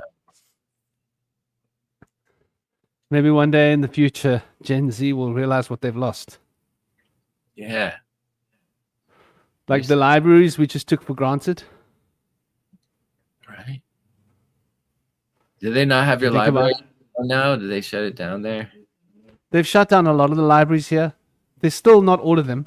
Yeah. But in the UK, I think they did a huge plunge of shutting them down. So we're sort of following in suit. How many libraries have shut down in South Africa in the last 20 years? Good question. Well, that reminds me of the shutting down of the bells and the when they play the organ. The organs have been getting lost at the churches, and the bells have been taken down. The libraries are being taken out. It's not a good sign. You know, all these things that can bring us to self-education and ourselves and the world around us are being kind of pushed away. So maybe because people have lost interest in these things, I don't know. It seems to be something that's going on. People have shied away from books and church to a large degree in the younger generations. Well, they mentioned last year about 60 libraries closing in South Africa over the last 4 or 5 years, right? Yeah. So it's like a step-by-step thing, you know, but the push is there. And because they're pulling the funding for the libraries, because it's like, what's the point of a library? You got Google on your phone. That's the angle. So, like, just pray you can all trust Google. It's so frustrating to get real information out of Google when you know something's true and you're just trying to look it up to see what it is to get the exact name or something. You have to really weed through their BS. They'll tell you that it's not true and, oh, but it is, but they only tell you a little bit. And you have to really weed through a lot of stuff to get real accurate information, which should not be a problem. It should come right up. Like, this is such a classic example, you know? Yeah. Like the kidney meridian, those two are kidney points. And that's where you weren't allowed to hit someone in you know, sports.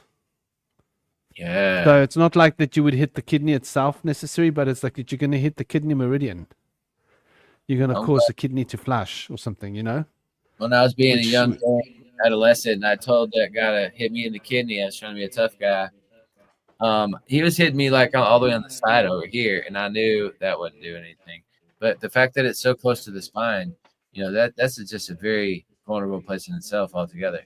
So I'm glad he didn't hit me in the right place. That looks like it could really do a job on a kidney right there. Those meridians, powerful. That's how they do like the Vulcan chop where you kind of just collapse. And when they do that, they have to know how to bring you back and press the right pressure points to get you going back again, because if you don't know how to do that, they might not be able to come back apparently from the Vulcan. So yeah, the story with the kidney punch, from what I'm pulling up here, I don't know whether I can trust Google, but they say no, a kidney punch is not allowed in boxing. It is considered a foul and can lead to penalties or even disqualification. Kidney punches are blows to the back, near the spine, and over the kidneys, and are prohibited due to the risk of serious injury. So it is prohibited. Yeah. Yeah. Maybe there was like some people sometimes will pretend like there's like a law, like you shouldn't do this, even though there's not an actual law. It's just a kind of a rule of thumb. We were taught in martial arts to be bloody careful about kicks. If your fight is at an angle, that you don't want to land a kick on those points because you can like disturb the kidneys badly. And you know, like, so we were taught that for kumite, for competition, like that's not allowed. They said to us, it's better that if you land a kick to the head and knock them out, you're less likely to get fully disqualified than like that point. So interesting, you know. But I think there's a lot of, like, that's probably a really good example of how Google's probably giving different information to different people. Yeah. You Google that, maybe it tells you one. I just Googled it, it told me that. So where's my like Google? I said, like, it's, you have to interpret it. Like, even if I'm looking for something that I know is true, somebody else that looked it up would read the first part and say, look, see, you're wrong. Then I would have to point out and say, look, see, I'm right. Look below. It's like that. Seriously. So Quora says, what does Quora say? I don't trust Quora, but that's just the general nonsense where they're going to talk crap to you. A kidney punch becomes illegal when it's intentionally thrown at the lower back. So that's the kidney meridian points. Yeah. That's this points that we're talking about here, the lower back, right? The BL23 points. And what's the other thing? Like, what did Google itself say? Where's it getting? Where did Google's itself? Oh, come on. Why have I got this flora nonsense up here? Oh, there we go. So you can still see the same image. So without going to that Quora nonsense, I really have an issue with Quora. I don't know if you do. I've seen so much nonsense on Quora. It's just driven me like anti-Quora. No, a kidney punch is not allowed in boxing. It is considered a foul and can lead. So, you know, there it is. That's a Google AI kidney punch allowed in boxing. So, but I bet you that a different person asks AI that and they're going to get a different answer. So maybe AI is looking at what you know in the past based upon what you've seen, what you've typed, what, you know, social media you've been exposed to, what videos you've watched in YouTube. Maybe it's got a whole backlog of all of this. But I'm betting that MMA, I bet you it's allowed in MMA. No, they're not allowed in MMA. Okay. So, interesting.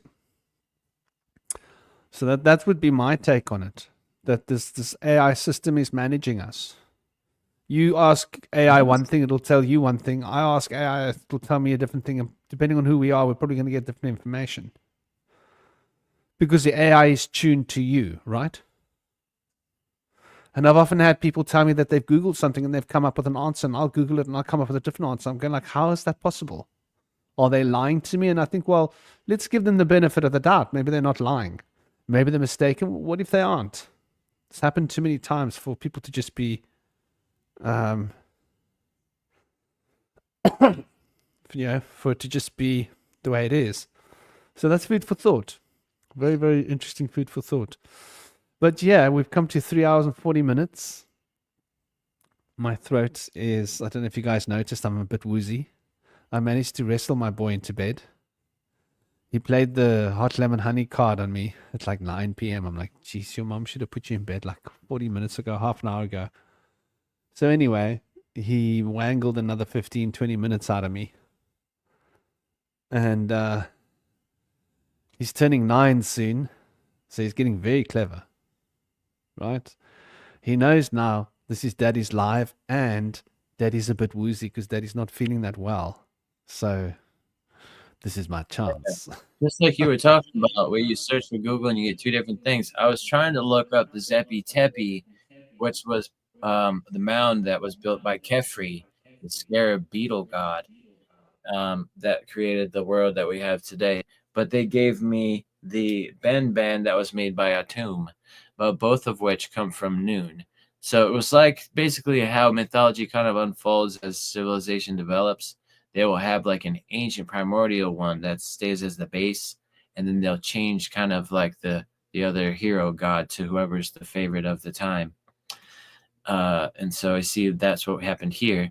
But interestingly, Atum is like the sun that rose up. And in the second myth, it's also the sun, but also Kefri, who is like the dung beetle god as well. So they kind of added a little something there. As the dung beetle is actually the strongest insect, or actually the strongest living being in the world for its size. It can move, like, I think 100 times more than an ant can for its size, or way more than that. Is that so? Very, very, very strong compared to everything else. Is the way the strongest by far. Yeah, nothing even comes close. Wow. That's interesting. Yeah. Something most people don't know. I just Makes you think, eh? myself. Yeah. Makes you think. Those little dung beetles. We take them for granted. And it's just so it can roll some dung, grow its young. It makes me think of the Taoist parable that we all carry earth around on our backs. Not many know how to throw it off. The good fortune is as light as a feather. Not many know to pick it up. But it can get you pretty strong carrying that earth around your back, I guess. I think that's an interesting parable, and it makes so much sense. We've been carrying around Earth on our back for a long time, and now some people are carrying a flat Earth around on their back. I Now know. other people are carrying a convex Earth on their back, Yeah. and other people are carrying a hollow Earth. At least the hollow Earth people are carrying a less Earth, That's technically. easier on the back. Then you got your And sorry? hemispherical Earth people carrying that on the back. It's like kind of like an umbrella, so it's not too bad. Yeah, yeah. And then again, like some of us are carrying a multi-dimensional thing on our backs. Yeah, that's a lot.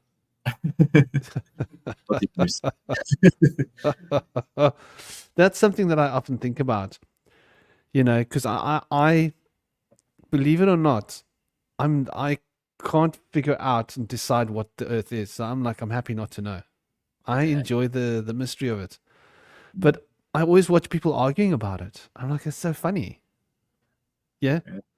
Yeah. Like you're all arguing about something, but you don't really know. Because there's certain things we know, there's certain things we believe, certain things we think. If I read something in the book, I might think it. Someone shows me something, I might be, okay, it makes sense. But like to believe it, I don't know. Like maybe I'm a non-believer, on some level. Although when someone tells me something, I can sort of believe it. I can see it, but I'm not believing it. But yeah, I can agree with it. Like that much, or that much, or that much, or I'm not going to disagree with it because I don't know. But I think like that's a really interesting thing. Maybe that happens, and you seem to be a bit like that too. Maybe it's people that have had deeper psychedelic journeys. That like you've seen so much crap out there, you just can't believe anything anymore, dude. Like seriously, the wall. Tell me that wall is there. Look at it carefully and tell me what you see. There's a lot more there than you think.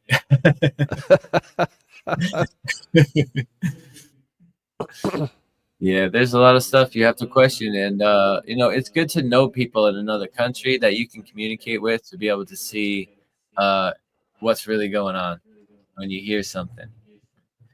And there's been a lot of times, like even in your own country, where you have to know people like in the town or in the state to check in with to see like what really happened over there. But I know like last night in the middle of the night, the flood happened in Texas, as I mentioned. 25 feet of water happened in 45 minutes. 26 feet. It's just How big was that? I mean, how big an area was covered? Do you know? oh my god. On the map, it's like a whole county. It looked like about a whole county got flooded out. Like, but it's So like people's houses are under mud. Their Yeah. basements are covered in mud, and big time. It's bad over there. Real bad. There's a house floating around with people in it with flashlights on the porch. Like, what do we do? And there's like a bunch of people in there. And the thing was like kind of sinking. Oh god, it's heartbreaking to watch this stuff. But a lot of people got rescued. Over like around 300 people were like rescued out of there. wow. So that was good, But meanwhile in Las Vegas, like 100 telephone poles got knocked over and shut down the power for like a whole strip of like a main road. It was like What wind? some wind from the residual wind from the hurricane storm in Texas that was just standing still right there. Knocked out Las Vegas power grid. That's really interesting. It's very strange. Yeah, I've often noticed this. I've ever since I first went to the UK, and I was like, oh, we've got buildings like this in Cape Town, where like you got to go underground, but there's windows underground, and I was just like, windows underground. To me, it just made sense that somebody put the sand down. I was like, who would put the sand down? Why? Did they build the roads up? But why would they do this? And I never really, like, the mud flood only came to me later. This is when I was like young. When I was a boy, I noticed this. When I went traveling in like the late 90s and like ended up in the UK, I was like, holy crap. It's not just a few buildings or some like small part of Cape Town. This is like all over London. Big parts of London this has happened. Yeah. So Yeah. it's very normal for the basement window to be a little bit underground. Okay. It's very common for basements in London to have windows, because that's what you do to a basement, right? Yeah. You put in windows, of course. How are you going to open the window? Because like you need those windows underground, right? Yeah.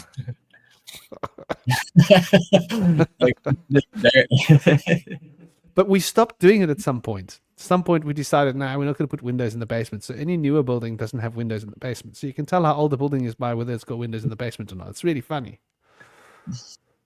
So, this just makes me think, like, and you can see where the road is there, and they've dug down, they've dug out. So there's a lot of places where people live. Brighton, there's whole parts of Brighton where you got to go off the road and you got to walk down. People living in the basement level, like because the house was designed, that's where the living room is. But the houses are old, so they were made before the mud flood. See what I'm saying? Yeah. So, like it's the way it's built. So anyway, it's just really interesting. There's so much out there, and I think like the fact that we don't know about the mud flood, to me, is a smoking gun. I think it's something everybody should be thinking about, talking about, looking at, until some of that history can come out. Our children need to know about this. I'm going to take my son on an adventure through Cape Town and show him these buildings and say, what do you think? Now, he's very logical. He's going to be like, no, Dad, that doesn't make sense. It'll be exactly. So it's up to us to educate our kids and let them know, like, they lied to you. Yeah. Man, with these like Yeah. big floods like the one in China that was 36 feet and this one that was 26 feet, it could explain the loss of an entire story of buildings and then keeping the whole structures like still kind of planted in ground there. That's kind of what's going on in China, at least. I haven't seen the aftermath in Texas yet. I think in China it was more widespread, deeper flooding, whereas in Texas it might have only been that deep in certain places. But it was still pretty widespread.